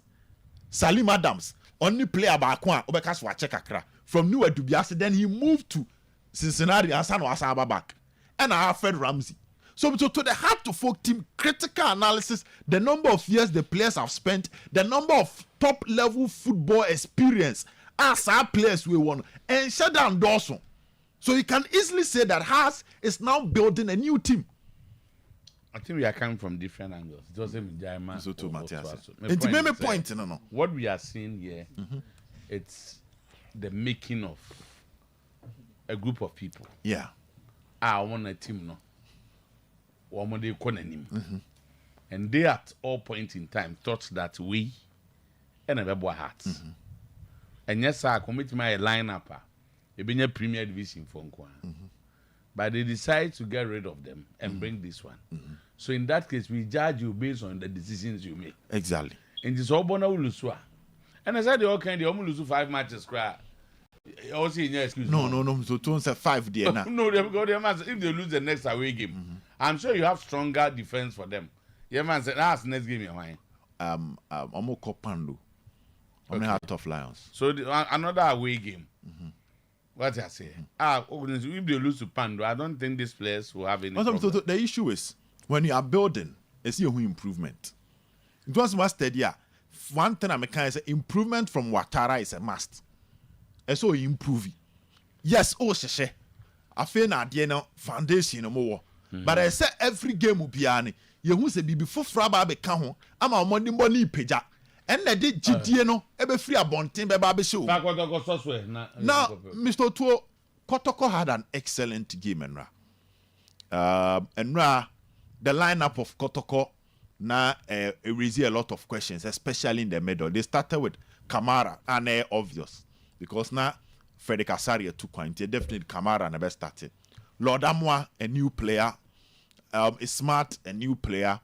Samba and Ablo, meaning Blay and Ansuno more bench. And a call for the 2 Wafa boys, former Wafa boys in team Menu and Michael Che Jamana. And the Emmanuel Entry, agent of many as made 4-3. And the Babaya to left wing. But later on, Peter Kwabe swap it. Na Peter all right, and Albert Amua leading. The Kotoko team also had new players. Kotoko had 7 new players. Like us. Yes. But the thing is, just like them is to Kano. In this case, the Kotoko team abaso for their early recruitment. Mr. Otuo, a idea back one and a down so what the has compare Kotoko. Because it looks like the Kotoko players are more settled into the team than that of Club Efreno a year hard to folk. So check it, Lord Amwa, time or buy. Lord Amwa Baby Drui, Ebo Midiema friendly, Ebo Gold Stars friendly. He was part of the friendly game against Hohoi United, and he was part of the friendly game against Vision FC. Into a joining Kotoko team, and you're close to a month and 2 weeks training with Kotoko. Moving forward, Obe Chekobi says Samba. And Mr. Otuo, and as early as possible, Samba Ebe Durie about close to 5 different preseason matches with Kotoko. And Mr. Otuo, at the Abakwe down so Kotoko and she said they learned something from last season. Because so Mr. Otuo check Kotoko last season almost started preseason, very late. And then Yasem Ketwa. Because last season, Kotoko preseason now Bantam. Omuwie adia ba kwa na ese players ni bebre amba bedruntem enti ema time new players na started so Obama Kotoko no na last season they were shaking a lot, but clearly this season adia ba kwa Asante Goroko technical team and the IMC no na ese they decided say they will not repeat what happened last season.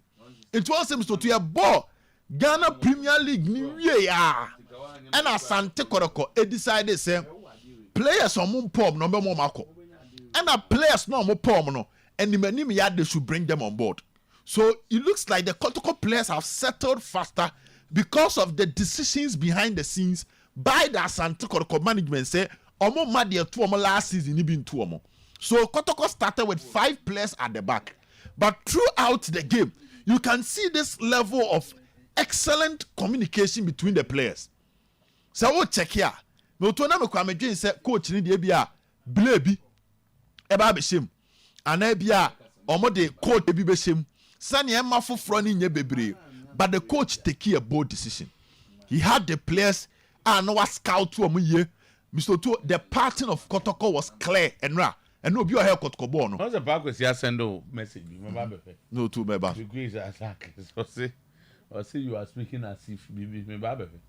Oh, do you be and you're bad, but I say, as over soldiers, uni Debbie. And I would say, and Drew. I said, the supporters need you. No, I understand what they are feeling. Now, so to last season, Kotoko played first game against Heart of Lions, board draw.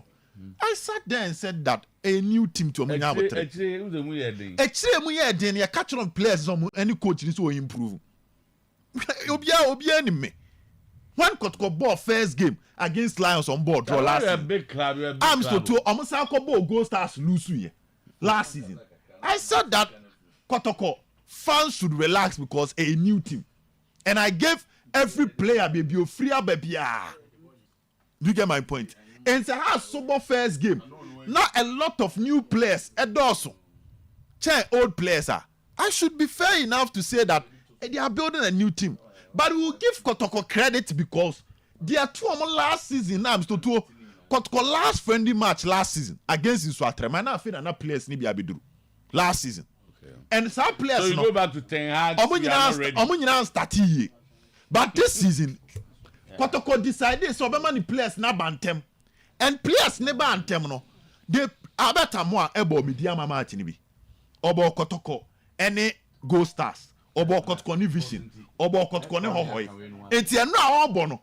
Ase what team no match kakra. Because Ogumenya a long time to train with the players. Check your bit to say Emmanuel entry. Check a time entry by. Ogumni entry more training for more than a month. And it looks like Kotoko had an idea of the kind of players they wanted. Okay. Than has. But to study has go players no mo penankas and omenya. And as our players were more justify and more form.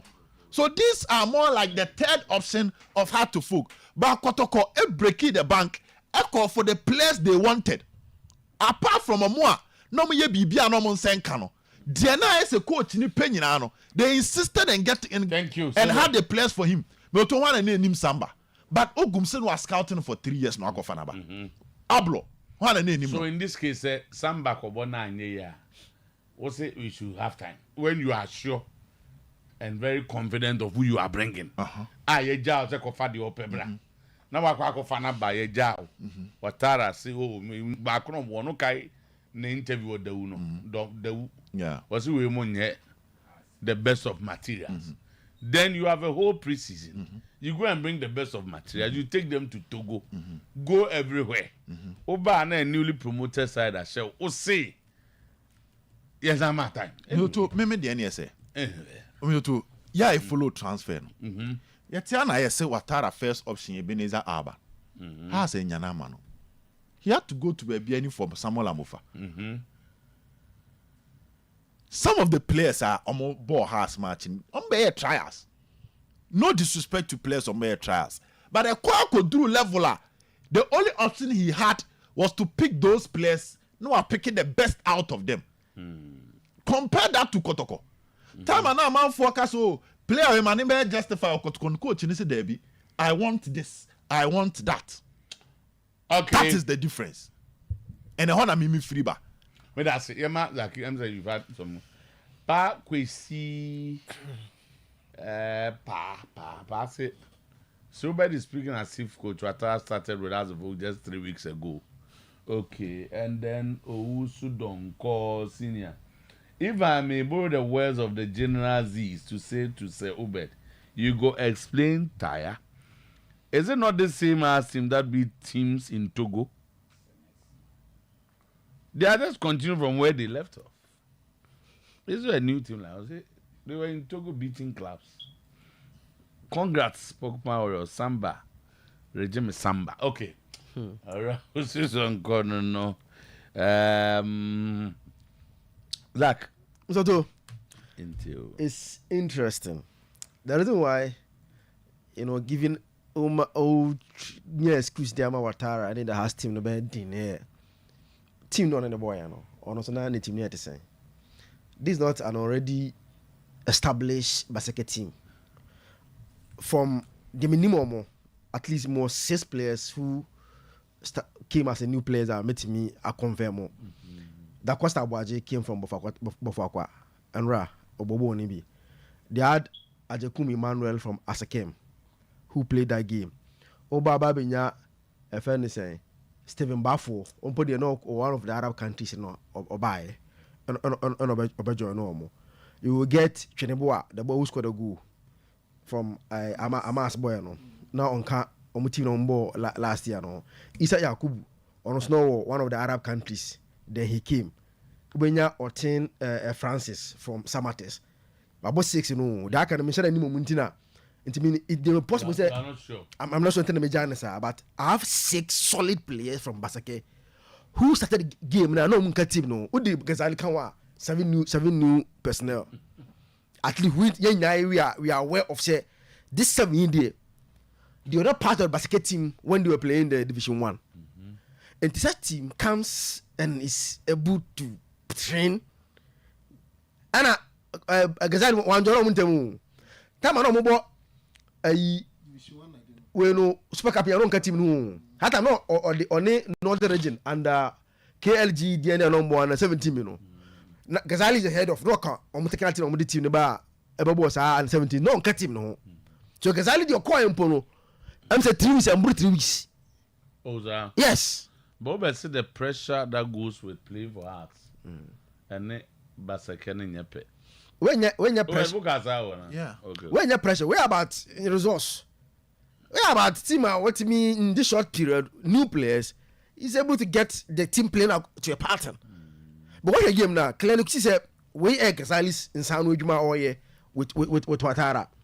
When say me also I know one problem we encounter pan Okuma say I am Peno Cracker. When you've seen something from a team now, oh yeah, now let's know what can near Tigo. Omoko a Togo no. You remember what I said here? I'm saying be. Samasi no makosho mo no. Mo bi anfa nye a stick to judge as folk team because almost no nya dey. They were nearly omo has nya no. Sa 1 point ni bia na say wo mu nyina. No mo ye like above the relegation eti I will not judge them based on what they did with Samasi. Has supported before the kickoff. Weekends, I said it here. Say they are worried, because about 2 preseason games at home. You say if you got the other foreign preseason mostly no. You say how much be about so they don't come to play or lose. But I see has about 2 preseason games at home against Heart of Lions and the final Dreams. In terms of winning the game to 1-0, 2-0, there be a BNC. And before on the game, no matter is alarm say, and no passing a sister because Uber Lions, Uber Dreams, they went to be and show more fear already. No crown, a red alarm. Then another it continued.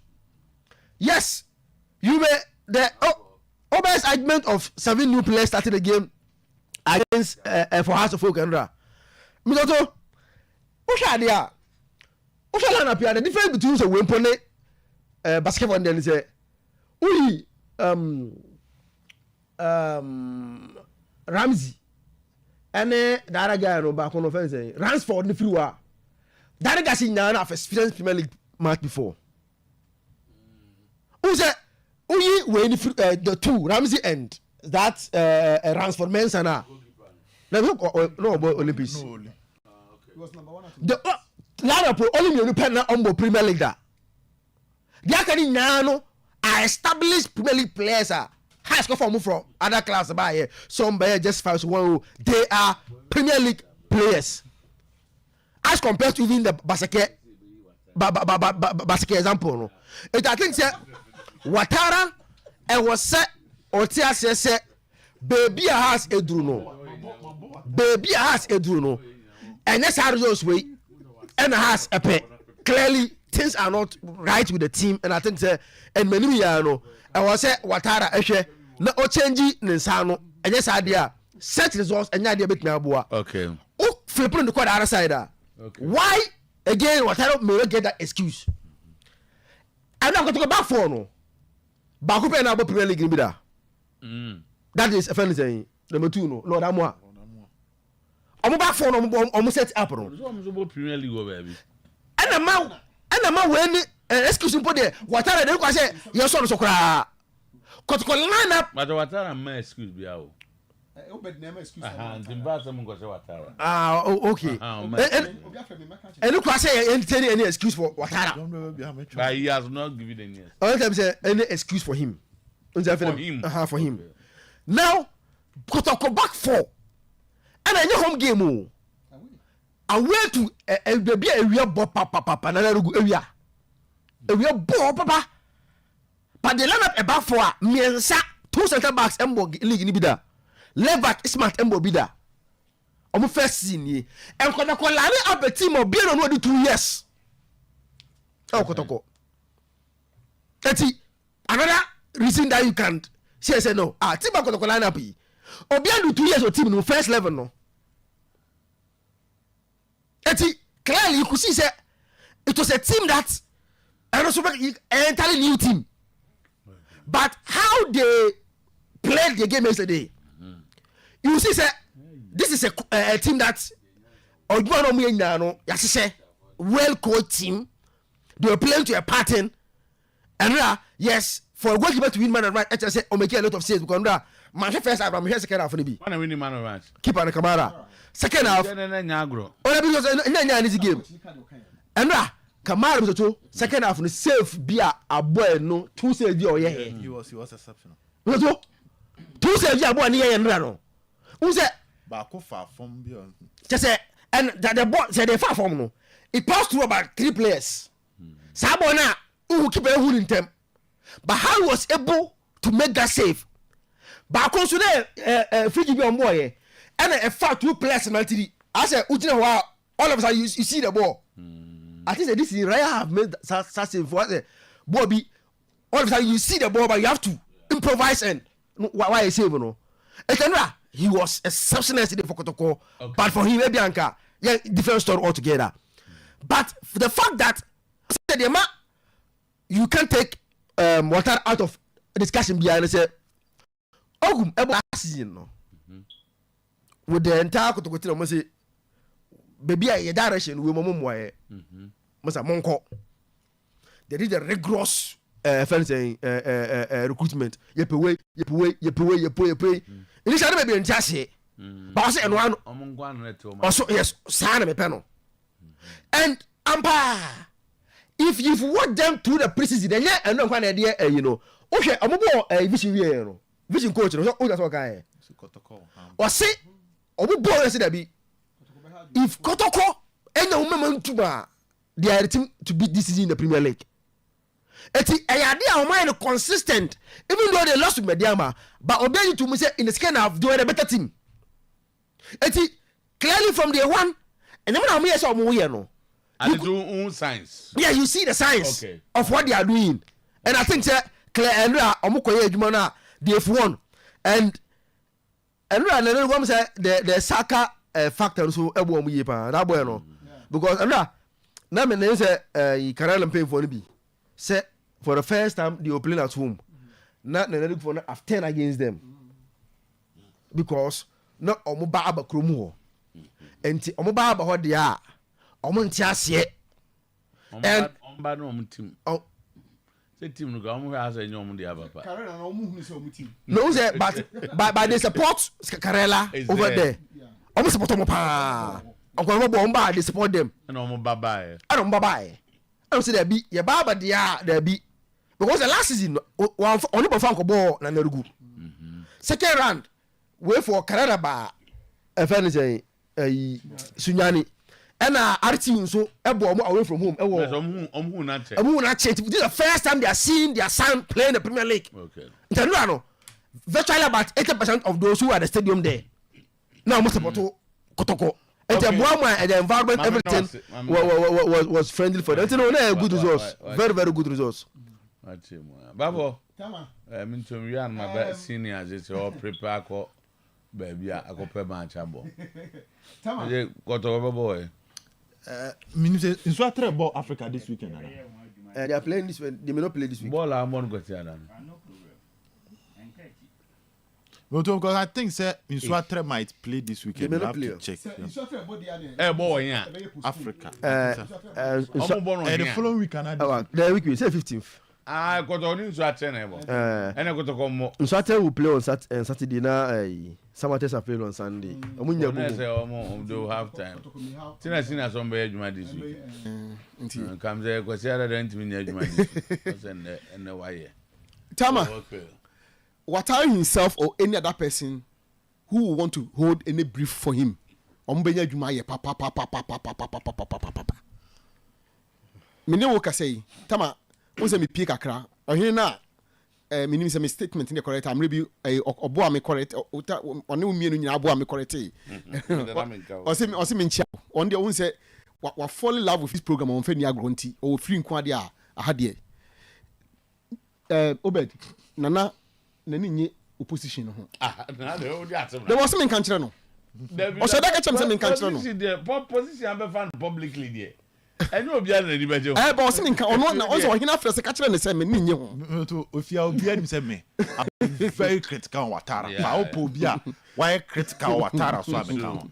But the point is there are footballing reasons I bet me explain their two house and run yo Tama media me feel say yes emo a omo ka bi wo house mo yeye no mo fi asese on person omo tu one amount tentem is an amount no mo tu me na me ka me studio no mo ye Zoom meeting one top people board for ni bi ka ho other stakeholders ne just omo a ka bi yeye because omo so ntimi nhwe emma omo nkoko no sansa no maka say eh Ouattara gina nchen say ne ye omo we Zoom meeting no ne ka che say Ouattara so nya nchen ne ye on be ka kire no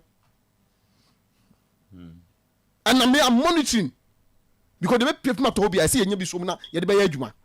Okay. But House of Folk are not in good say na ye Tama say since 1975 team ya Oba League move for intimation House of Folk across stadium na basake for be twi House of Folk who say ya and Tama look at the time ago in Dubai so early in the game enti Sago netting. Oh, say go about you want to see a coach who Oba who say, hey, Bibia Pusumi, Mamma me no ye. Then he say, Meti Matim point Oba Bibi Sana. But throughout the game, Obi Bibia Adia dance say, who Ouattara game a war ball. Game plan. Saying this is my approach to the game. No, of course, like I say, Obia opponent no, who ye no more hold ye. Ouattara de no. And he has been with this team on one end recruitment.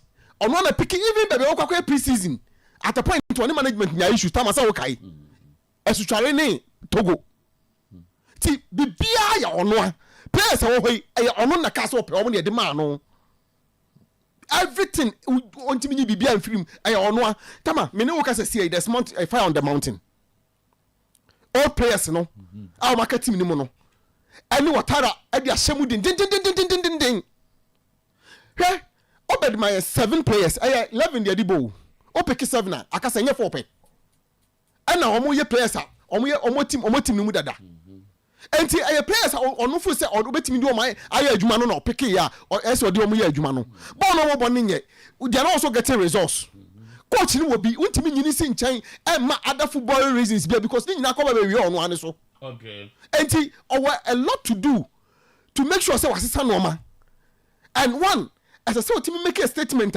calm me down, nerves kakra. Now, if you was so many show on the field of play, yeah, can you carbon on my boy, you know, and now some confidence be, and I am poor. I didn't result, and for results, I'm a crowd. If you support us in the Bonanye, yes, also show. Tama, another issue, and they say, how supporters no be brave. F4 say, Team Nahuading in terms of Empaibomu at the form. Mufu say team na ho den say bia say team no ehia say e bomb pie retire team na chine da form.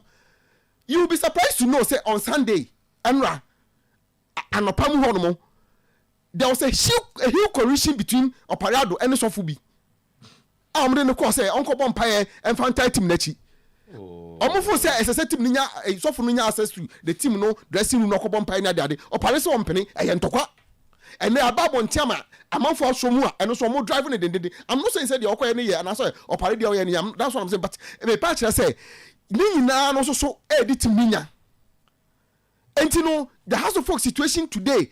I yes some penifo no fi ase some person 2 amount 10 and sana ama be because penifo sin tama edua nya obewo no yetu ase yentwa so ha se de no almost sensin ho almost sensin no almost sensin dua na no na wo be wo no wa wo be hu say yes enti omo 2 amount nya bibi and sana de asema ko fast maba I think say Minions Akito bebo Alexander Manu abaso this Saka family any crony nyina no me ba me some dey can asem no be tin me go asem oh say me can me dey can asem me can say obo na baso this one okay we dey obi abaso ko boy we put so obi abaso so wait my boy ade there be say one person na o can asem me dey on gas obi abaso okay me tell me use the word I think I won't so do your thing okay no problem me no problem na ga sa I think so obi me kwa me nti bi da o ase we so we said who say bi asem no kan wi a kan me ka asem wi an ko be kan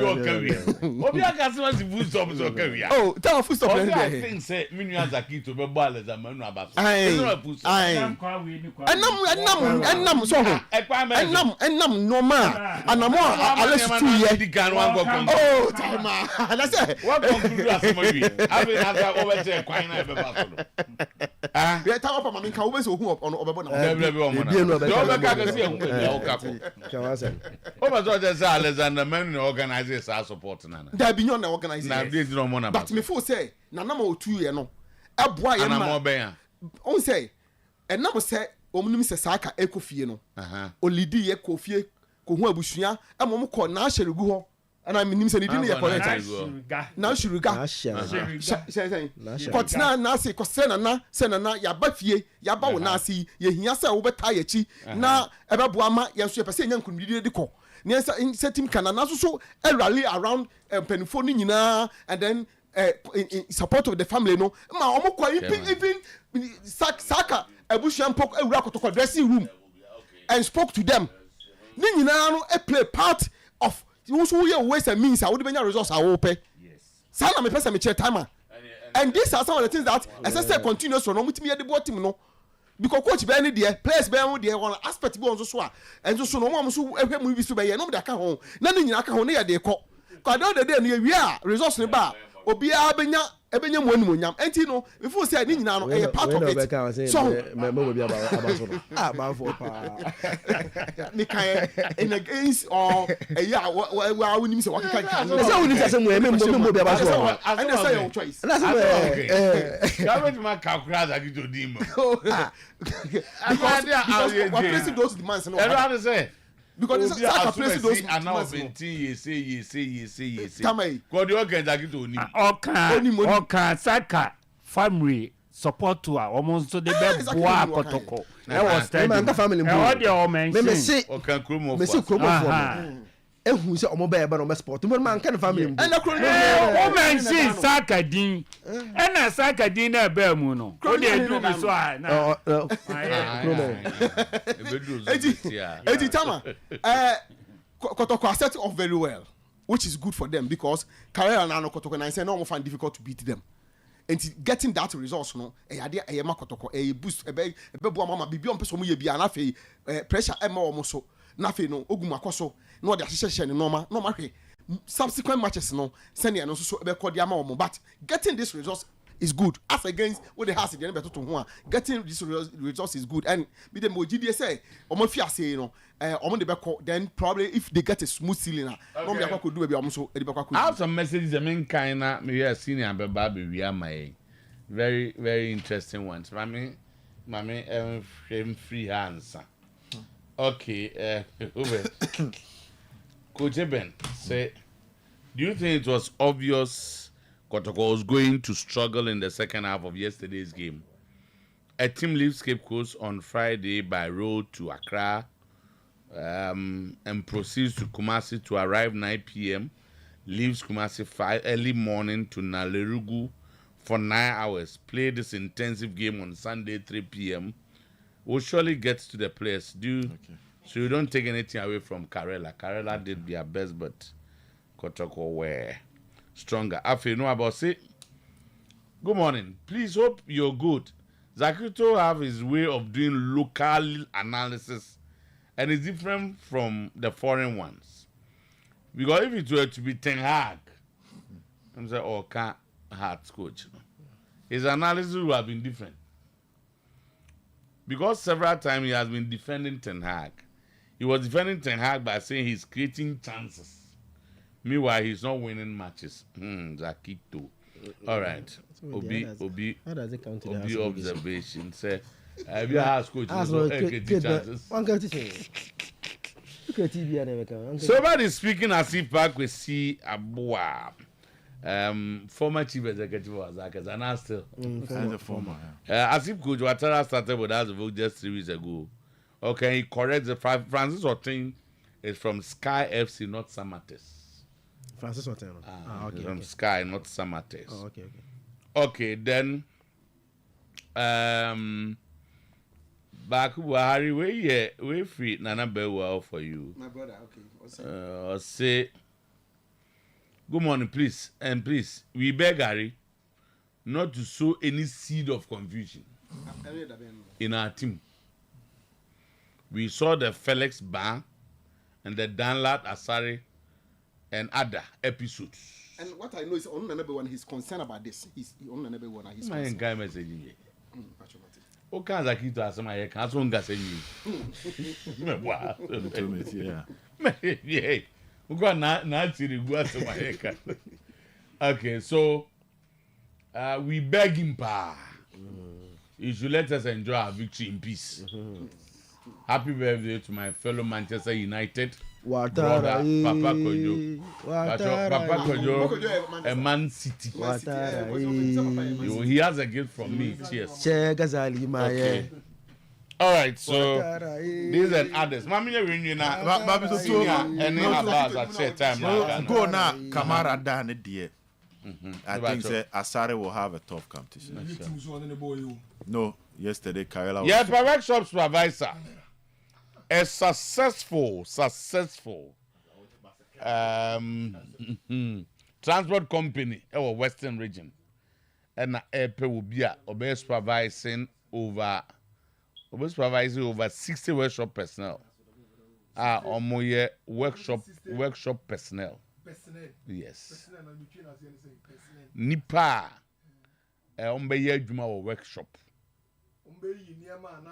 There be car ho adwuma as a fitter for but ne fitter ni bia a transport company kese o Western region no mo pe enipa aduosia no mo pe obi a obe supervise de obe dano okay even Matthias na ne nwuma obe ni bi ne se obe ye friend employee evaluation ye fa wa ne ahwe wadwuma a wo ye ye nya odan ye mo abaso ye ntu akase more like an HR work, parts management, and near me the be car ni nyina no no na be so work scheduling, staff assignment, determining the technical methods. Just will be our being power security. So far the security man. Now the experience and also work 5 to 10 years as a supervisor in heavy duty workshop. Our experience like car U-turn, Dragon, Zanton, Coaster. Kese na okofwe ni pedu siana no. Also BSc education, Bachelor of Science, or HND, automobile engineering. Now driver's license class D.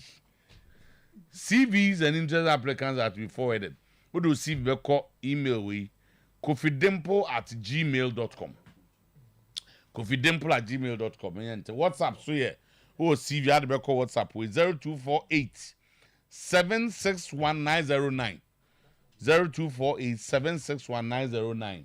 Open chemua na wa hwe edu chumwa betes ne capsules when him say koko de number 1 ye do twumwa say oyematim say obeso detoxify body no na body no bibia ye kama wo issues with menstruation ni ade a do twumwa betasi eboa papa eboa wo man mema ene yesa wo adu twumwa malamix eno de se malaria na TD na ha na so muscle pains pain na pese bibia ye fine onum adu twumwa malamix na ye ba bia to aduru bia obenya bi ya frɛ yen na so pa adu twumwa no ni bi 0599 41519105441744461 na go grow fine obeso grow fine untimi na anajo o 9 tititi ananse ta chechewa uhia grow fine eboa papa nuane no ni ade wo grow fine mu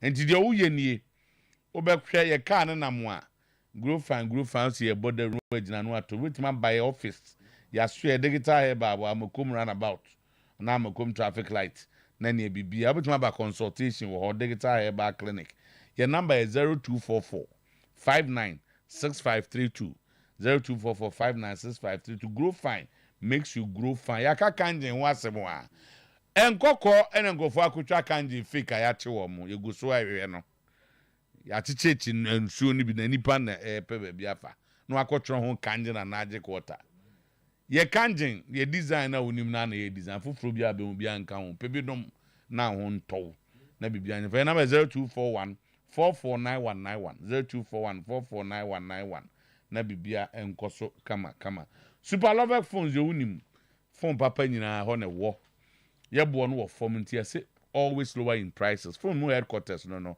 Ghana have bia super love ko sunya techima tamale go so ye obrekum wa boga oboase ko fodu akra aswa ashama ntakra de Madina asimfo su Kumase ye will have be a doom ye ben Prudential Bank PZ around 2 Foster to KJT market Morocco Access Bank achi o ye ho KJT MTN not Koteka your footbridge and as so for line just be bia super love again number 0501 635 ya to your phone be 0501 635 auto online about 20% discount SM Bitters and no enenra ikuja baba na o se edi bi jano kwan ena baba isa o SM Bitters box ma inzo omra de no aye de sene fata sisi ade ebe ibeba mema wagina ye mi amini atenka no eni nyina yi free ho obenya atenka eyi premature ejaculation nipa no ho bantem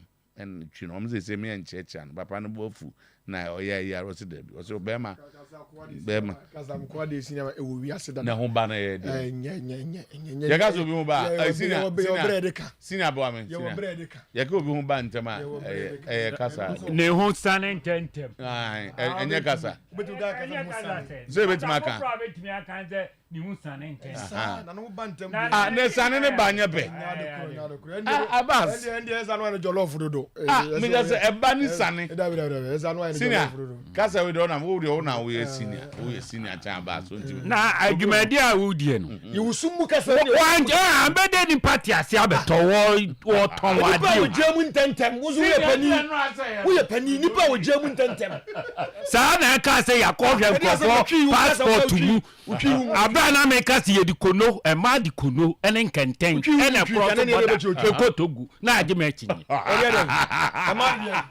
nkono ni nkenten ene croto boda na 368 0243 989 0201 044211 221 0201 0445 starting but that's 221 SM Bitters edesua SS group boa me eti akwa abrucha akosua de abektua me akwa akotena ho abobra ni nyina nso be contact Express Group your number is 0555550067 0555550067 0249000448 what's your friend to contact your mom between akwanya aba sanso na mom engineer psychology ni ade nyina asoso akwanya foforo aba senior ye nkozi nkono ahede ene nkenten ana am ka kira aba asese togo nya ba bi a wo kwa this a passport kuta wansa na ye maame no wo aprawo na bonunsia nunum ni nunsia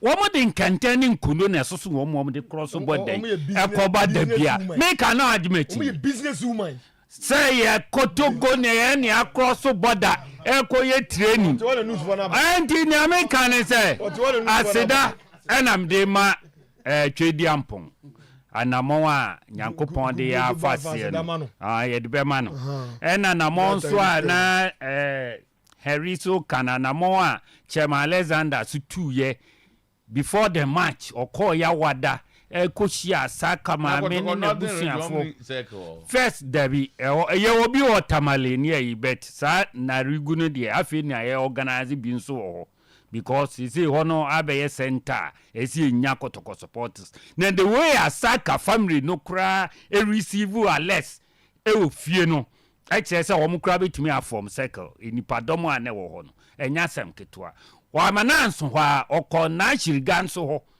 se wa nana wonkwala ba ha ye ba wo na ase ni abagi nhira Emma who pictures nyina wo ho a na shiriga ene ne mpanimfo hia Alexander Menu after omo bompa ye na okoye nso anko no kwa wakati ne say otumfo sabi ye wura tim na eba dia wonso ye wura eye ni wura prekupe enti kwan bia obefa so onso beboa ama ye wura nimu abenyam wa ha bia no wo mo befa so ama mpai bo esefata bia no na achiriga ne mpanimfo di gugukwem enti mra ye du na rigu no na asif say ye okumase ye tifie ene ye bobo ye well relax ya ye bobo no say nia ye bono baba ya la ye bibie ni ho nyame so ncha de ye beda coach ogum so ene ye ne mrante no so ase so omuso yi hu bibie fiom no omo bobo no se nia omo tifie na no ase obehwe boro a pa ye bo ha ntikotokoni and kotoko timu ene na Cape Coast ane biadu ya wo Ghana higher president ne biadu ayi Togo say ya che SMSinti Otuo-Acheampong ye bede nyankopon na kotoko chitafo nyina so ya da wo mo ase say kotoko chitafo nso ye nyina ye be kabo na ya bompa ye sefata dia tati na every say na enra kra no wo hwe ball Otuo ye nya penalties be 3 kra aduro 18 muta eboya ye tsaye gumsa aduro atake be na region enzo still ya fire win ya ntrafio temi ahon se papa bi di buy ye free Cape Coast to Accra ye bedu Kumasi anwumre be 9 ya ntasi o mote bas musa o ena sa ko tamale free tamale to Narigu enye kwanketwa abasi krum na nazo bobo na gabazo twa kantieti ebeba league no enso boys anyo omo ahome bo mu si park no so omo bobo me se omo ye well relax bobo no ye beda omo ase na ni America ne say home matches no every na call no ye ne mpanimfo no ebehia mpanimfo no hia na ensensem e ho ene ye ne NSFo no say na omo so omo nte ye nkantira the way Black Stars match we say a copy 12 of October will be in New Stadium. I think it's 12 and the America say 6 yeah. And you know, your name penny for no cotransi. Your beshia na yahu, baby, a boy. A fitness a equal said this week, dear Zenia. You ran no church muno. And I'm say, into a tref for no call airbo African intino. You be a you. Na ya kwanye be fast next home match everybody nobody ni ma sem ka oni asem bia wo be ka Otuo manage obi o na erugo na wotre watala wona sheste wona de baye won change no come here what change no what is the CC team no more watala